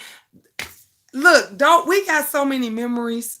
Like, that's the stuff that it is that I'm gonna miss, and I know that a lot of you all gonna miss, because some people got jobs they dread going into. They don't even want to go to work, but they told me, Miss Gina, you helped me get through my day. You helped me go, and I love doing that. Is she going to do a natural birth, Miss Gina? No, hell no. I already know she ain't. She not gonna go do it. My daughter wants to do a pool. Now she said she wanted to do that with a midwife. Good discussion topic for the other channel. Look at me trying to keep you. you I love you. I love you, Nikhil.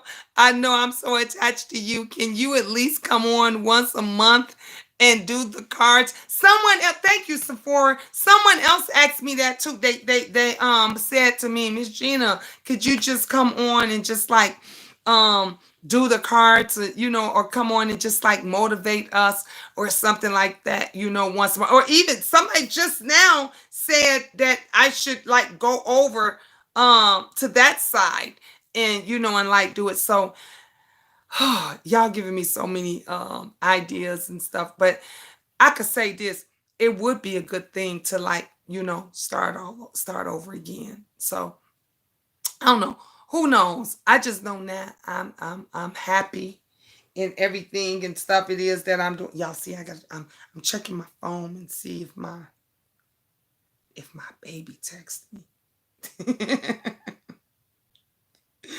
If he texts me. Oh, he did send me a text. Because I turned my phone all the way down and I didn't hear it go off.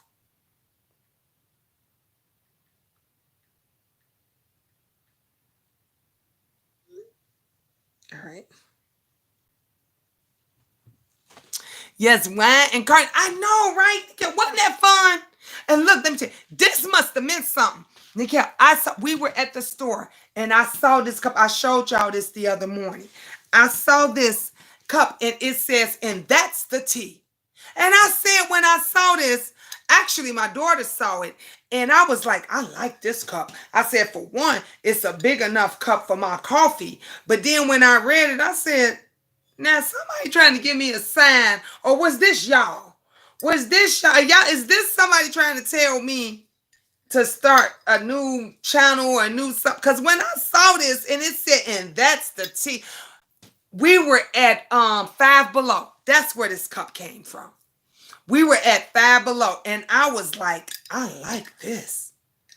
I like this. And I brought it home, and I was like, what's this? Yep. So I don't, I follow my heart.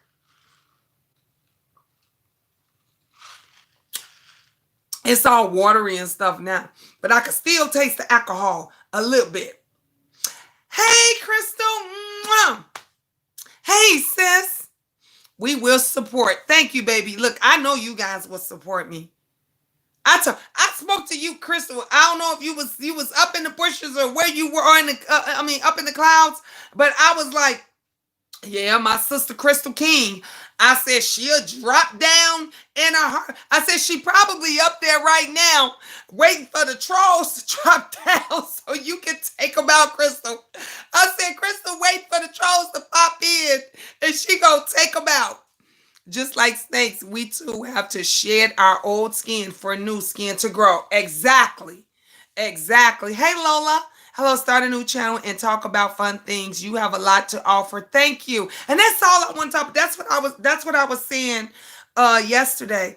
That I don't want to argue no more. I don't want to talk about sad, depressing stuff. I want to talk about family stuff, y'all. I want to talk about my new grandbaby. I could talk to you all about my new grandbaby and stuff that's going on with my daughter for all night long till the sun come up. Yep. Sephora says, so if you want, start a new channel. Crystal King said, goodbye, trolls. I told you she don't play. She do not play. One day I was on here. This was a while back. And I was on here talking, and I had no moderators. Nobody. And Crystal came. They were coming in, y'all. They were on my neck. And Crystal came. She was getting them out. She was slinging honey back. If she got every single one of them trolls up out of there. And she was like, okay. And she stayed for a little while. You remember that, Crystal? And got them all up out of there. And then after that, I think a couple of my moderators came in and she was like, okay, y'all got it now? Y'all gonna hold Gina down? Y'all got it? And then but y'all, honey, Crystal will sit up there on a cloud, honey. She be in the biggest cloud. And she be waiting to swoop down like what they say, the Hulk. The eagle, is that what it is? The eagle, one of them that swoop down? That's Crystal.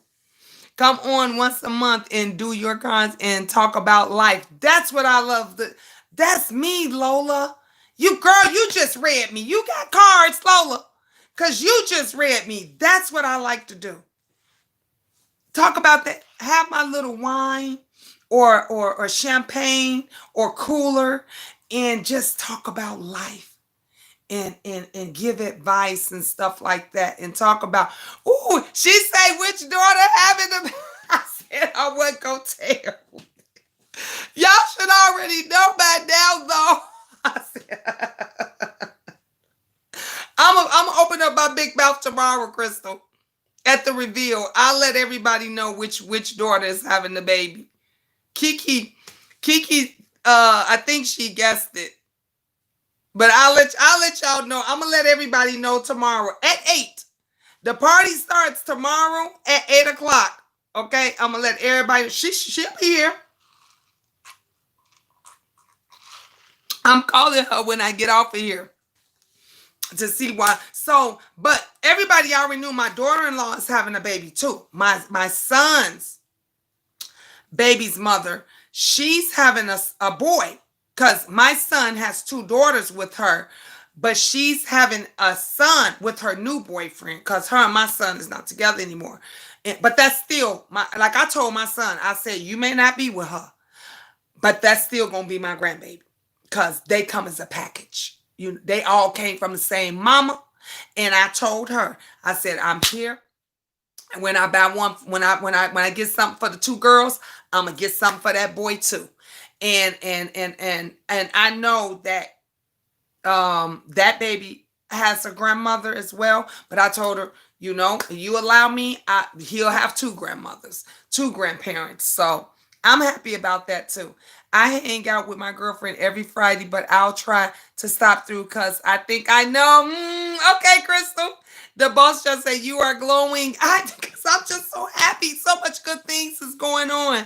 Miss Gina, what are some of your best advice for success? Oh my good, that's a great question. So for one, never give up. Never ever give up. Don't let nobody tear you down. Don't think you can't accomplish it yourself. Read up on it and research. Read it. Right now, we can Google anything. You can Google anything, whatever it is that you want to be or do. Read up on it, do your research, and go for it. And don't be scared. And you know what you got on your side right now? Right now is there is programs for everything because there's no jobs. So people are trying to go to school. People are reinventing new jobs and stuff and new businesses and all of that. This is the time because now there's grants and there's programs to help you and stuff with all of this kind of stuff. When I went to do the stuff online, because I'm taking my broker's license and I do my classes and stuff online every day, I got a discount through everything because everything is online. You can't go. Usually they used to charge more. It used to be like you can do 2 days online and go into the school 3 days, or you could do 3 days, online and go in school. But everything added up in cost. Now it was like literally like half of that because everything is online, and then they offering all of this other extra stuff. Like I said, whatever your business is that you want to do it. Y'all, you single mothers, moms at home with kids, and you think you can't do. Honey, let me tell you something. I don't care what nobody says. The adult entertainment industry right now is booming. It is booming. You hear me? Phone sex operators, fetishes.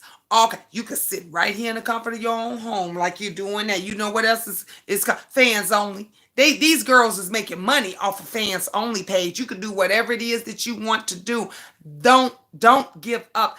Don't be embarrassed. Don't. If you ain't embarrassed to come up here on YouTube and talk and let these folks come up on you, do what it is you need to. I'm an old school and I'm an old school hustler. I've always had to hustle to feed my children. I always had to come up with a new job idea or whatever it is to pay the rent, to keep the lights on, to do whatever it is, because it was very, very rare that I had someone to help me, to support me. So don't give up. Don't give up. Don't listen to what nobody say. Follow your heart and your soul, and I promise you, you'll be successful in everything that you do. You'll be successful. If you don't love nobody else, love yourself. Love yourself. You have to love you before you can love anybody else. You have to love you and put you first before you can show your children how to love. Put them first to show. If you're not doing it, how you gonna help them to do it? See how they go? I've always loved everything about me. People try to say I'm racist. And Cece was joking with me the other day, talking about, "Oh, man, you racist." I said, "Why I'm racist? Because of what? Because I was talking about my skin color. Because I said, I don't. This is what I know." And then she started laughing and everything. You do what you know. People laugh and people talk about you and they're going to say what they want to say. Know this, their minds and opinions are already formed and made up regardless of what you say.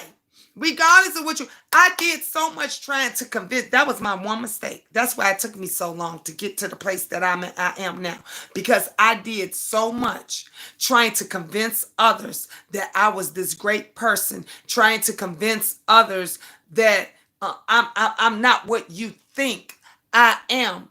And you know who's the only person that got hurt and me, because they didn't care. Their minds was already made up.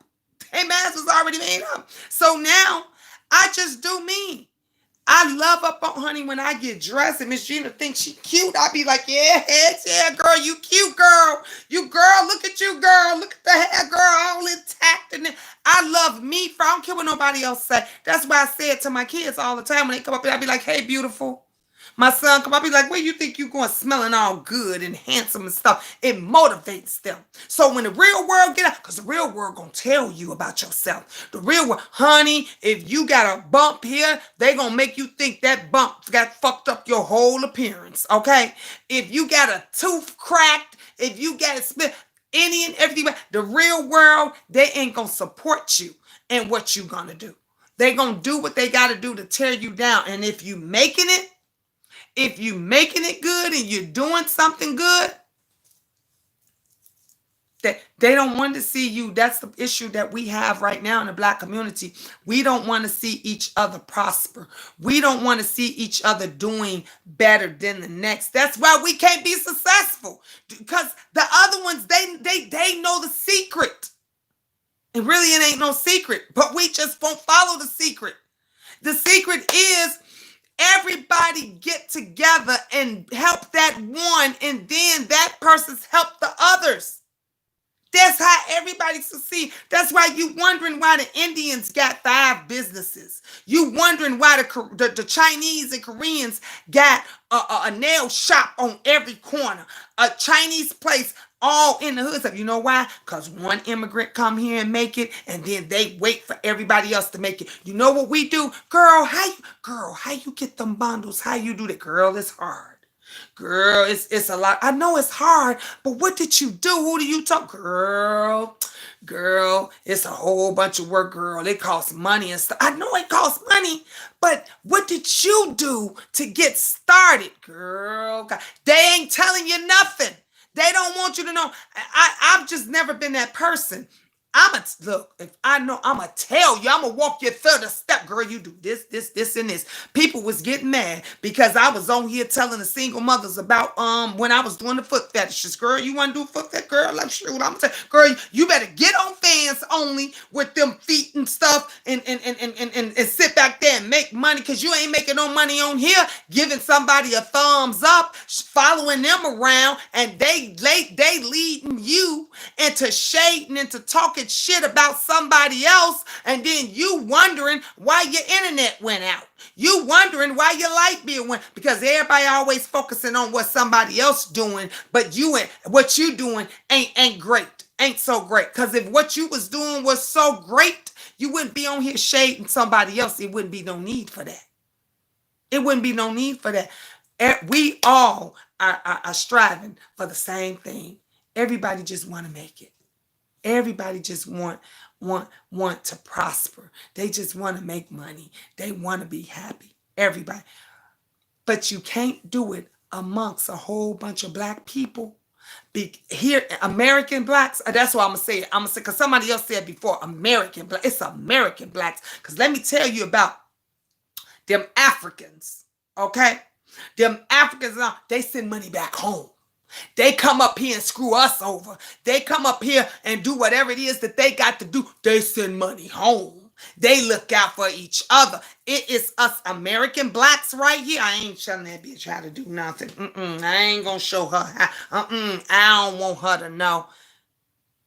We too grimy. We too grimy. That's why we can't have anything. This is why we can't prosper. Too grimy. Everybody is jealous of everybody. And nobody got no more than nobody else. Because if you did, you wouldn't be over here. You'll be over there doing something. Let me tell you something about rich people life. Folks that's really doing it. They don't brag about their money. They don't brag about their money. Folks with money, they don't brag about their money. Folks with real money and oh, you don't even see it. They driving a Ford. Okay? They driving a Camry. They ain't driving no Mercedes. They ain't driving no BMW. It's you know what most of the black Americans did? See, people ain't gonna like what I'm talking about, but Miss Gina gonna give y'all the real deal Holyfield before I leave. Those that got them stimulus checks, the black Americans, they went and bought clothes. They went and bought jewelry. They went and got bundles. They went and bought expensive makeup. You know what the Indians did. You know what the Koreans did. You know what they invested it.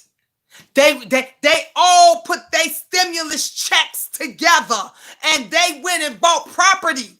They went and bought houses. Us dumb niggas. Some of y'all ain't gonna like what I'm saying. Us dumb American niggas. That's dumb American. You know what they doing right now? They riding around with broke pockets in a nice Mercedes, a nice little BMW. They can't put gas in it. Probably can't afford the rest of the car note. They living in that car. Some out, messed up, broke down homes, and if they ain't living with the girlfriend or somebody else, that's what they did with their stimulus money. And that's why right now they bitching about when the next stimulus check is coming in, because they ain't did what they were supposed to do with the first. If you're smart, you will invest it. You will get your stuff together and look out for each other. We can't never look out for each other because we still doing what we've been doing.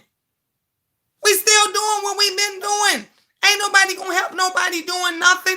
It is very rare that you get somebody that is going to actually help you and support you and mean it because they want to see you make it. Not us black Americans here. Not us dumb. All we know how to do is tear each other down. All we know, we won't tell each other how we did what we did and how we got to what we got and how people come to. I be wanting to help so many people that come into where I work, and it's things that I be wanting to tell them that I can't tell them in my place, but I be wanting to say, oh dang, I wish I could just walk them to their car and say, baby, if you do this, this, this, and this, you can get that apartment. That's coming from the heart. That's a ripper. We won't do that. We won't do that. You got these little girls, young girls making thousands and thousands of dollars. Baby, why is it going to hurt you to tell the next person?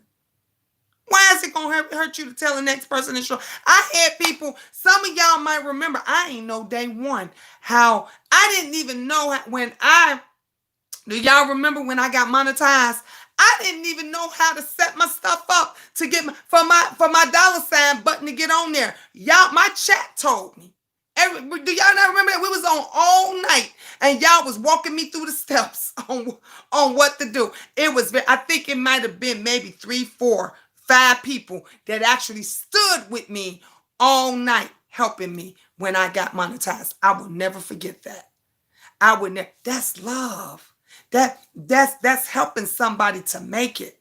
And that's the reason why I want to help somebody else. We ain't supposed to be tearing each other down, taking its stuff away. That's why that lady, when all that stuff, Coda, y'all remember that? Coda? She used her job. She was a realtor to dig up information to call the property where I was going to rent, to tell them bad things about me so I couldn't get the apartment. Knowing that me and my children were homeless and on the street. And you know what she told me why she did it? Because she wanted VS to like her. She wanted to fit. This is what we do to each other. That's what we do to each other.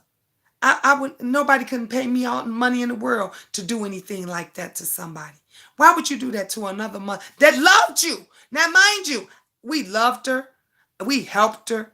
We worried about her. We checked up on her. I did all this to this lady. I never did nothing wrong to her. I never did not one evil thing to her. She was over a friend of mine's on my Facebook. On my Facebook. So she kind of knew me. We talked and chat, and she said she did that to me because she wanted to fit in. So see, that's how ruthless we are. That's how ruthless we are, us American blacks. We don't sit there and help nobody and look out for nobody. I had a guy, because y'all know one of my sons, his father is from Pakistan. So I know about the Indians. I know about their culture and how they work. And one of them lived at my property. And a family member had passed away, and they had this sacred ancient where somebody from the family sent, and they can't touch it until a certain day, time, all of that. The weather got to be right, everything. Couldn't touch it. And I said to him, I'll take it and I'll put it in my office and no one would touch it. And he said, you know about that? And I said, yeah, my son's father is from Pakistan. He said, wow, bless you. Thank you.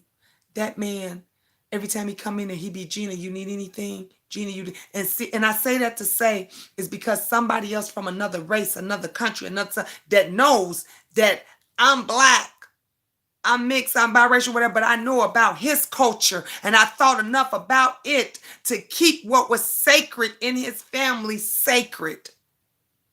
And that meant a lot to, and we won't even do these kind of things for each other.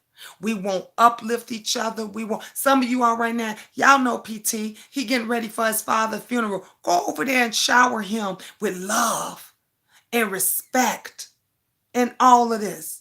In all fairness, BS never even asked her to. She did that on her own to somebody who took her in and loved her. Yep, that's true, Crystal. You're right, 100% true.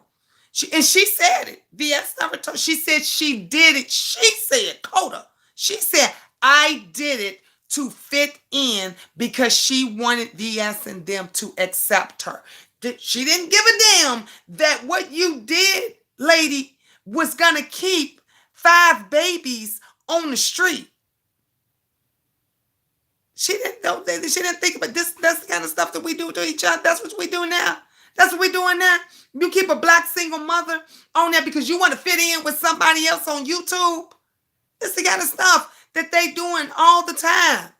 Did she apologize? She apologized to me. Yeah.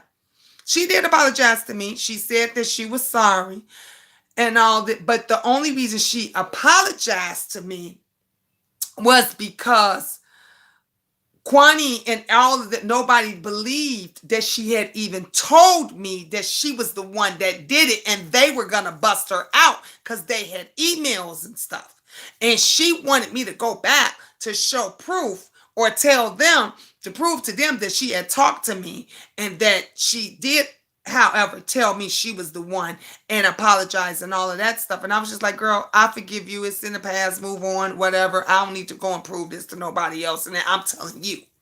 And then that's when she just started going on everybody's channel, letting everybody know her side of the story and what happened. But let me tell you what, it was bigger than that.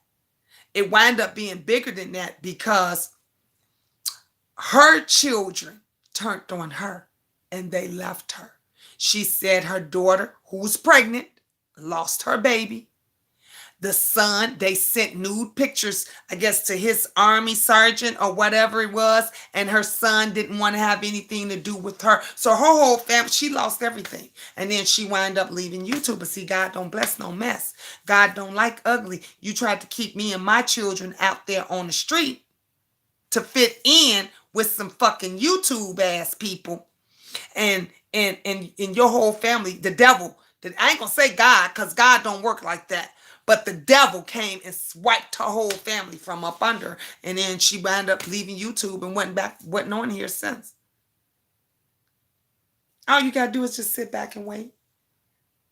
Karma is a bitch, best served cold. And karma will come back. Karma will come back and bite you in the ass. So, is it worth it? I don't think it's worth it. YouTube ain't worth you losing your family. YouTube ain't worth you losing your family, huh? That woman should have been cherishing her baby. That woman should have been cherishing. While she was on here creating mess for me and my children, you know where she should have been? Like I'm being right now. She should have been holding her pregnant daughter's hand, rubbing her pregnant daughter's feet. She should have been seeing how her pregnant daughter was doing. But instead, she was on here creating havoc and mess on YouTube. And then she shared with everybody that because of this YouTube mess and all of this, her daughter had lost her baby. And that's why I was like, I'm not doing this. This is insane, Miss Gina. You should write a book about your life. Everybody says this, Sephora. They said that before a long time. They was like, Miss Gina, you should write a book about, because, honey, y'all, if you go back, I done share so many stories and stuff with y'all and testimonies and different stuff of my life that I went through. And not only would it be a good book, but it could be a movie. It could be a Shot-Town movie with everything that I've been through, because I've seen a lot and I've been through a lot, and knock on wood, and everything, that I didn't turn into a dope fiend. I didn't turn into a prostitute. I wasn't hooked on phonics. Okay, none of that. And I owe it all to God, because, like I said, everything that I did, I always did with God, and I always talk to God. Everything that I be like, Lord Jesus, is this right? Oh God, should I be doing this? Oh God, is this person trustworthy? For a long time. Have to take my medicine every couple of hours, but I'll keep an eye on things from the clouds as best I can. Love you all. Peace and chicken grease. All right, Crystal, baby. Mwah. Thank you, love. And yeah. And I think, and even when, my sister, God rest her soul, got on drugs and stuff and was on there real bad. Like, when I saw everything that she was going through, I knew I did not only did I did never ever want to touch a drug. I didn't want to be around nobody that did them. I didn't want to be around nobody that did them. I didn't want to be around nobody that messed around with anything, any kind of drugs of any form, because I saw what it did to my sister. I saw how it made her not care for her children. My mother had to take care of them. My mom had to go get the babies from the hospital. So it was just the life, and it took her life. Drugs took her life. I ain't gonna lie to you. She went to get a hit. They was fighting over the drugs, and the people beat her to death. The two individuals, they beat her to death, and that's how she lost her life. And let me tell you something, how we thought she was going to lose, because we was prepared. My mother was prepared. My mother was like, she ain't going to leave these drugs alone. She had been dealing with drugs for over 30 years, 30 plus years. She had been in and out of jail and all of this. And we actually thought she was going to overdose. That's how we thought we was going to lose her. We thought she was going to overdose. And she didn't. Two individuals murdered her in an apartment complex in Atlanta, Georgia. That's what happened. Like I said, I'm a testimony to what can happen. So when I share things with you about that, it's a reason behind it. You think you don't have family? You ain't the only one that ain't never have family. I ain't have family. Think you ain't got a father? They talked about the Burr Oaks incident with all the bodies and everything. That's where my father was buried. They never found his body. They never found his body. I was the one, actually, it's probably still up on one of my channels, that Fox News covered that. And I was one of the first people on the news when they were out there at the cemetery covering it. I was one of the first ones on the scene that was out there. I was one of the first ones that was in the class action lawsuit. Honey, I could tell y'all some stuff. It's hard. And still, with God, I became the person that I am today. Not on drugs. Could have went left. A whole bunch of other things, could have happened. I became the best mother that I wanted to be, that I could be, even though I didn't have a mother to teach me how to be a mother. But I get to teach my daughter how to be a good mother to her children. And when she's slacking, That baby can come over here. My baby, honey, y'all know I don't play about my grandkids. Y'all know I don't play about my kids, honey. They always got it. As long as Miss Gina got a roof, any and every one of mines have a roof. They got a roof. I'm a walking testimony, and I'm blessed. I'm very blessed, and I thank God for it in everything that I do. Like I told y'all before, I have 9 kids. You lucky if you get one to graduate out of high school. I got 3 to go. I got 3 to go. I could tell you this. All of my children may not have college degrees, but they all got a high school diploma. Not a GED. Miss Gina got a GED. I ain't gonna lie to you. Miss Gina got a GED, and I got an associate's degree. That's as far as I went. I said I'm gonna go to college because I wanted to prove to my children that when they come to me and say, well, you didn't finish school, I say, oh, yes, the hell I did. I went back. And then when they say, well, you didn't go to college, I could say, yes, the hell I did. And I got a degree. Okay. So, three more to go. I got the twins are in high school right now in Angel. Every single one of all 6 of the other ones, high school diplomas. Oh, Miss Gina did that. I can pat myself on the back. And a few of them got college degrees. My daughter, my other daughter right now, Kayla, is pre-med. Y'all gonna be calling her Dr. Kayla. She's gonna be a psychologist. She's gonna be in your head. For those of you that's troubled, for those of you that need someone to talk to, some of y'all or y'all kids gonna be sitting on Dr. Kayla's couch. Okay? I can pat myself on the back. That's me. That's a single mother. When you say, I am a Lifetime movie, I am a Lifetime movie. Because you ask how many moms with as many children that I have, they lucky if they, and I got 5 boys and 1 girl. You lucky if you get one of them sons to graduate. Ain't none of my sons been in the game. Knock on wood. They ain't been in the game. We come from the streets of Chicago. I come from New York. Okay, my father and family, when they left Puerto Rico, they set foot on Plymouth Rock and ground down in Buffalo, New York. That's where my folks come from. And then my father came to Chicago and shacked up with my mama and met my mother, and then grabbed my mom and took her back to Buffalo, New York, which is where I grew up. And then my mother got pregnant with my other sister, the one that passed away out there in Buffalo, New York. And then they came back to the Chi. After that, my mom came back to the Chi. And she said, I ain't going back to New York no more. And she stayed here. And then I spent the rest of my years here.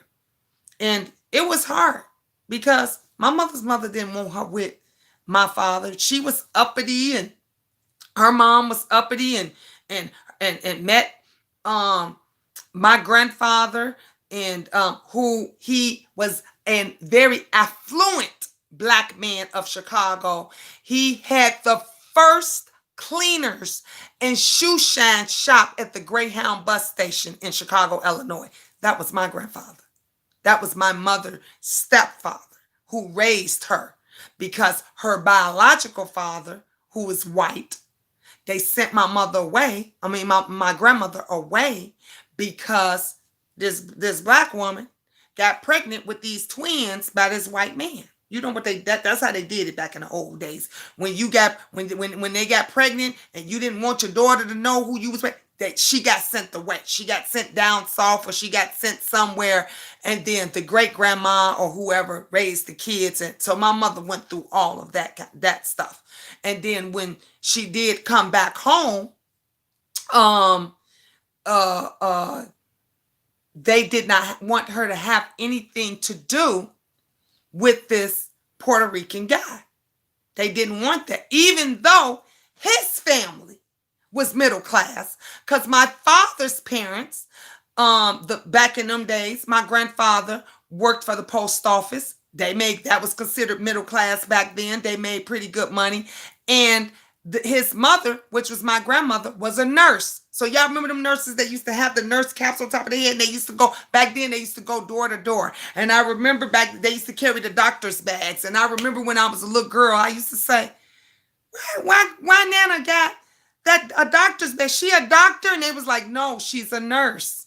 And she was a RN nurse, but she used to go to the homes to take care of all of her patients. And she would take their blood pressures, give them shots, do everything else. And then certain homes she would go with the doctors. Back then, that's what they did. Everybody didn't go into the hospitals and didn't go into, y'all, I could talk to y'all about my life forever. It really, we went through some stuff. And that's when, all the again, like what we going through now, still color struck and all of this and that. My mother went through all that. I went through all that growing up. My children goes through that now. So, man, this is the reason why we got to be strong women, and we got to teach them what's right. You got to teach our kids what's right. You got to teach your daughters that they loved. You got to teach them that they can still be doctors.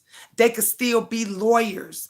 Teach your sons that they could own their own businesses. That you ain't got to be a rapper, because 99.9% of y'all can't rap, can barely talk and put two words together. That you ain't going to be a baller and all of that. Like, man, you need some, do you know that it's a shame that most of our people right now, that even my age, they don't even have a retirement. They don't know what a retirement is. Who gonna take care of them? Who's supposed to take care of them? Somebody said to me the other day, ooh, Miss Gina, you got 9 kids. I know how to all 9 of them. Somebody gonna take care of you. I wish I had that. And I sit back and look and I think about all those that talk to, she got 9 kids and about 9 baby daddies and woo woo woo. And I ask and I pause and I say, who gonna take care of you when you can't take care of yourself? Because some of y'all got mamas around here right now you ain't taking care of. Ask Bashful B how hard that is. Ask PT how hard it is when you have to take care of your parent and ain't nobody else doing it or nobody else wants to do it. How it is, do you know how it is when you have to put your parent in a home because you don't even have the strength or the patience to take care of them, especially if you're an only child? Well, I got 9 kids. Shouldn't be a problem with one of them coming or them switching it up, coming to see if mama good and all of that. That's a blessing. I'm blessed. And I got 9 good kids that we're close, that they love their mother. So they love me enough to come and make sure that I'm eating, make sure my ass gonna be clean, make sure I ain't sitting and sleeping in my own piss and shit. That's gonna make sure I ain't got bed sores and all of that. And some of you all very ones, your child right now can't even stand you. Can't wait to put you in the home. Can't wait to get out your house and go and do something. Be careful what you ask for. Be careful how you treat other people, because you could surely learn and find out about it the hard way. And you'll be wishing and praying you can go back and do it all over again. And you can't. You can't. I think about the very weekend. I can remember it like it was yesterday, that when my father passed away, and I was just a kid. I was about Angel's age, 13, 14 years old. And he came to see us. And my mother said, well, you want to see them on the porch. You can't come up in here because my boyfriend here, we about to go bowling. Because my mother was on the bowling team back then. And her boyfriend was finna go to their bowling league. And she didn't want to let my poppy in the house. She said we had to see him on the front porch. And I begged, like any child, like it was no tomorrow, for him to take me with him. And he says, nah, mija, I'm gonna come back and I'm gonna get you later. He was like, you can't go right. And it was raining and everything. And I was like, okay. And this was the weekend. I think this was like a Friday. And he died over that weekend. And that Monday I went to school, and the school told me, go home. And I said, what you mean go home? I ain't do nothing. They said, go home. You need to go home. It's the emergency. You need to go home. My mother walking down the street crying. And all I could think of is that little girl, what you crying for? And she told me that my father had died. And then I found out later how he died. He was so distraught. He was so upset that he couldn't take me with him. He was an alcoholic, Sephora, and he had been drinking on a job. And he ran the forklift into some crates or whatever, and they all fell on top of him, and he died instantly. My mother got paid. She got paid because she was still his wife. She got paid. She got insurance on him and everything. And but she didn't, she didn't care. Yeah. And then I never forget, my teacher came to the funeral. I had good teachers. Back then, that's when the teachers loved their students. Remember, the teachers would console you if you was going through something. The teachers was there, and my teacher came to my father's funeral. I'll never forget that. And he got buried out there at the Burr Oak Cemetery, and no one went to visit the his where he was buried, his last resting place. And he was one of the ones they said on the manifest he hadn't had a visitor in over 20 years. So all of those that didn't have visitors 20 years or more plus, in the children, those were the bodies that they removed from plots because no one was coming to see them. They knew what nobody, and they resold their plots. And some of them, their bodies, wasn't never found. Their remains was never found. My father was one of them. They never found his remains. Never found him because no one had never visited him. My mother never went to see him. His parents didn't get to see him. Nobody never went there to see him. And he passed away. And he, just like trash. And they threw him out, threw him behind the building like they was trash, like they was garbage. Some of them you couldn't even tell who remains were who. They didn't even know who remains were who because they took them out of the coffins and resold the coffins. It, it it was horrible. You talking about somebody? That's why I said these folks think Miss Gina ain't weak because y'all don't know the hells that I went through, and I went through this at a young age, going through all of this, and when this was on the news, I never forget when it was on the news, and I called my mom because I remembered the name, and they made us you had to show proof, and and my mother didn't. You know the book that you sign when your loved ones leave? Everybody signs that book so that you can send cards and stuff out. My mother gave the book to me because she never wanted it. She didn't want to have anything to do with my dad. And I had the book. So the guest book, yes, for the guest book. So hey, Sasha. And so I was one of the ones that's why I was the first, because I was one of the ones that was able to prove that my father was actually there because I had the guest book to show that where the funeral was held and where they had buried him. I had proof. A lot of people didn't have proof because their loved ones had been there 20, 30 years. They didn't have proof. And it was hard. That's what I said. This little stuff, honey, y'all don't know. Right? I was a young girl, grew up in the streets, saw a whole bunch of stuff.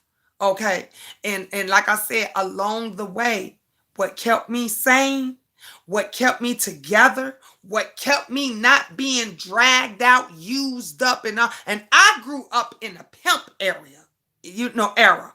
I grew up when all the pimps wanted the light skin, look pretty things. I grew up in that era where they was all, baby, I'll take care of you. Baby, you need a warm place to stay. You want somebody to buy you some pretty clothes. I grew up in that era. And I knew I had a choice, okay? My choices was either get with this pimp and he gonna turn me out, or get with that drug dealer that want a pretty girl on her arm and he gonna take care of her because I was cute little arm candy. That's what they want. That's what they. And I chose to get with the drug dealer. And I wasn't broke. I stayed, had nice clothes. I didn't want for nothing. I had a full belly. Okay, I got to eat and all that, and he took care of me. And all he wanted was a pretty face. That was it. That was it. And back then, They was had, on the Karachi, and if y'all know anything about the Karachians, y'all, I could tell y'all some story. It makes you limp, so you can't get up because you're using that stuff. So he did that all the time. So we never had sex. I ain't never had to give up the booty. Nothing. All I had to do was look cute and make his friends and them think, that he was doing whatever. He wasn't doing nothing because he be high and he be, strong. They tell you don't use your own stuff, but a lot of them do. Just like the Scarface, the Tony Montana. He was huge. He was a big time out in Kankakee and everything. But and I was the one that was like, I ain't, because I saw what it did to my sister. I saw what it did to other people around me. I saw what it did to him. And I was that one that was like, I ain't touching no drugs. I don't want it around me. Don't, you give me the money. I hold on to the money. I'm not touching none of that. So Miss Gina grew up fast, and I would never no fool. And that's why I said, when I say I'm old school, I'm old school. And I grew up, I always grew up just what look, listen, and learning from. That was me. I said, people always say she don't never talk. I hardly ever. I just sit like my son, one of my oldest twin. He's that way. Everywhere we go, no matter what, if he know you, he'll talk. If he know you, if he don't know you, he don't say nothing. He sit back and and when some shit go down that he don't like, he be, Mom, can we go home now? That's how I used to be. I just sit back and I look, listen, and I learn a lot of shit. I just pay attention to different shit. And then I be like, oh yeah, it's time to go. It's time to get the fuck up out of here. It's time to go.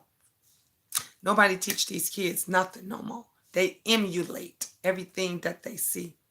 They parents emulate things that they see. Ain't nobody teaching nobody nothing. They ain't learning nothing. And this is why we suffering and we going through the things that we go through now. Most children that are on here now and to this day, they don't, if you ask them about their parents or their grandparents, they don't know their history. They don't know where they come from. They don't know why this, why that.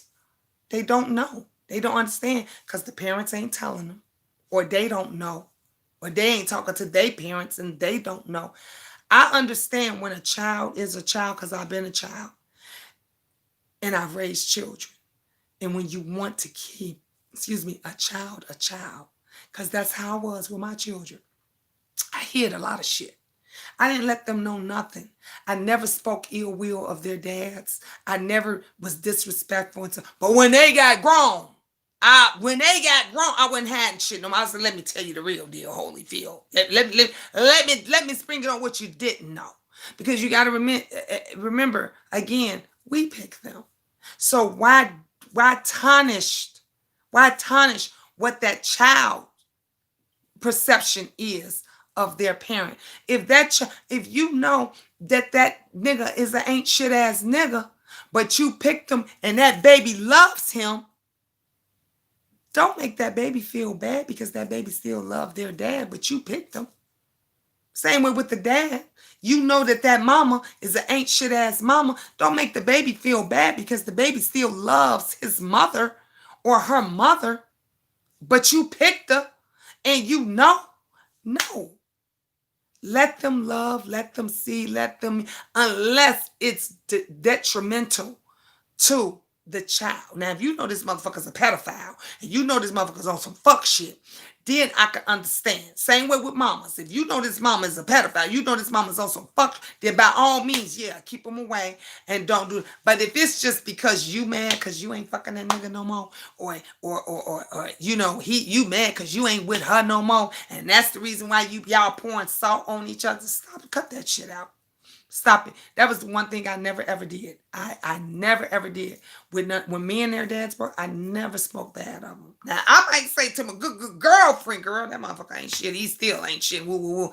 But when my children would say, "Mom, I want to go see my dad," or "Mom, I want to talk to my dad," or "Mom," if I had a number and a way to contact, I'd be like, "Okay." And that was that. They want to go see him, come and pick him up. Come on right on over, pick him. If I had an address to drop him off, shit, I'm gonna drop their ass off to you right now. That's how, because I knew what it was like to grow up without a father. And I always wish that my father was there, you know? And that's something, and I'm 51 years old. And I talk to my dad all the time. And I'm like, and it goes back to that day on that porch. It goes back to, because you carry that with you. I used to think when I was growing up, after I heard that, like, dang, if I would have made him stay, or dang, if I would have made him take me with him.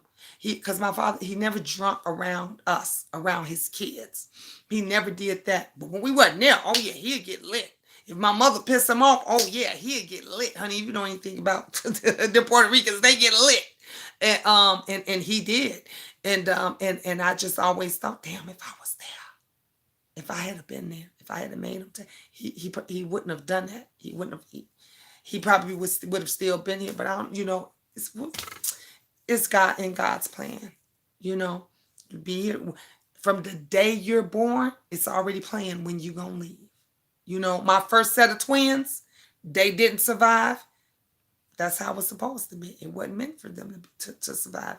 It was meant for my second set of twins to be here. And they hear everything that happens.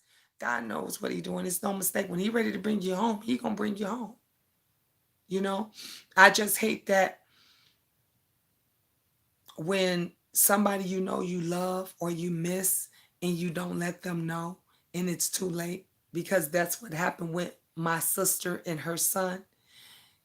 They argued the day before she passed away, and even when she was in the hospital fighting for her life, he was so mad and angry he couldn't say, "Mom, I'm sorry and I love you," until she was gone, till that the equipment wasn't keeping her alive no more, and it bothers him to this day. He's in his 20s. It bothers him.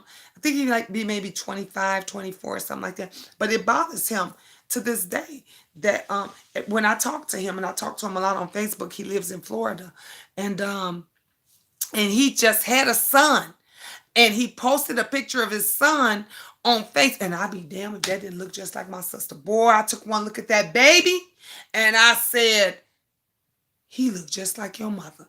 And he said, Auntie, you really think so? I saw my sister all in this kid. Never met this baby before. I want to meet that baby. I saw my sister all in him.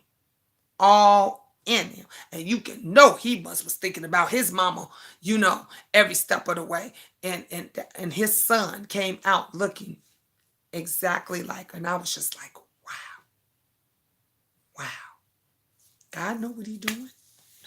God knows what, honey, my daughter's baby, I don't know if she's having a girl or a boy, but that baby can come out looking just like my father. Can hair, eye, everything can come out looking exactly like because that's how things work. I was on TikTok the other day, and they was posting mixed children or whatever on there, and one of the girls was on it, and she said, "Yes, this is my baby. I'm not the nanny," and she was black, but the baby looked white. It looked like it was a white baby, like it could. And down in the comments, and it was like, man, our genes are amazing. Look at how God worked. You just never know, and you don't. It could skip generations. Like you just really, my daughter's child can come out white like my mother's father, blonde hair and blue eyes. That's where my daughter, Cece, get them green. When Cece was born, her eyes was blue. They went from blue to hazel. Okay, but that baby that's coming could come out to be blonde hair and blue eyes, honey. Genes and stuff, different stuff, honey. The black gene, the black race is amazing. The genetics of it all is amazing. I never spoke ill of my child's father, but after a certain amount of time, I made the decision to stop writing his name on birthday presents and Christmas gifts. That part, just read my book. Same here. Same here. I never spoke bad. And like you said, and as they got older in a particular age, after a while, I stopped adding. I was like you. I stopped adding his names to birthday cards, birthday gifts, Christmas. He wasn't there. He wasn't giving it to him. They didn't hear from him. So It's crazy. Yeah, I said I'm gonna let everybody know tomorrow, Belle. It's gonna be the cat's gonna be out the bag tomorrow. Most already know anyway. Yeah, but man, this is what I'm gonna miss. This right here is what I'm gonna miss. Sharing stories and stuff like this. Hey, Red Pill. Hello, Miss Gina. I have been taking a break, coming in every now and again. Well, I'm glad you came back now before I leave, because I leave tomorrow, and I'll be leaving YouTube tomorrow, and I won't be back, so it won't be any. Well, you guys are still probably more than likely get to see the old videos of Miss Gina, Queen of Talk, but tomorrow the party, the send off part, that will be it. So I'm gonna see a lot of y'all popping in because I got quite a few people this morning and today that actually said I'm popping in, and I haven't been on here in a while and back and forth. And some of them popped in this morning, and now you here tonight. So I'm glad that you guys is popping in. So, and I hope everybody is here tomorrow. 8 o'clock, y'all. 8 o'clock. I'm gonna put something on my community page so that I can remind everybody. Oh no, we need the positivity. I know that's what everybody was saying. That was like, Miss Sheeta, what we need the positivity. We need all this stuff. And look, and we just been sitting here reminiscing, and I'm sharing stories, and we going back and forth, and I'm sharing testimonies and all this stuff. And this is, I said, this is what I'm gonna miss. Cause like a lot of times before, y'all remember, it's 10 on here now, and it will be 10, 15 of us, and we would be reminiscing and talking about stuff till 3, 4 o'clock in the morning. Y'all remember one day we was just talking about perfumes? We was talking about all different kinds of perfumes. That's the best story time. That is the best.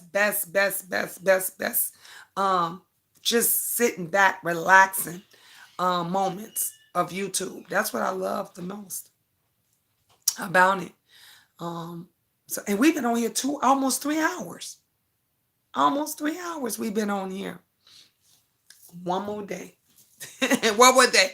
Tomorrow. I gotta go in to work tomorrow. It's supposed to be my day off. But I'm supposed to go in tomorrow because I got 4 move-ins. So I'm moving in 4 families tomorrow. And then so I'm gonna be there for a couple of hours. I'm gonna work a couple of hours tomorrow.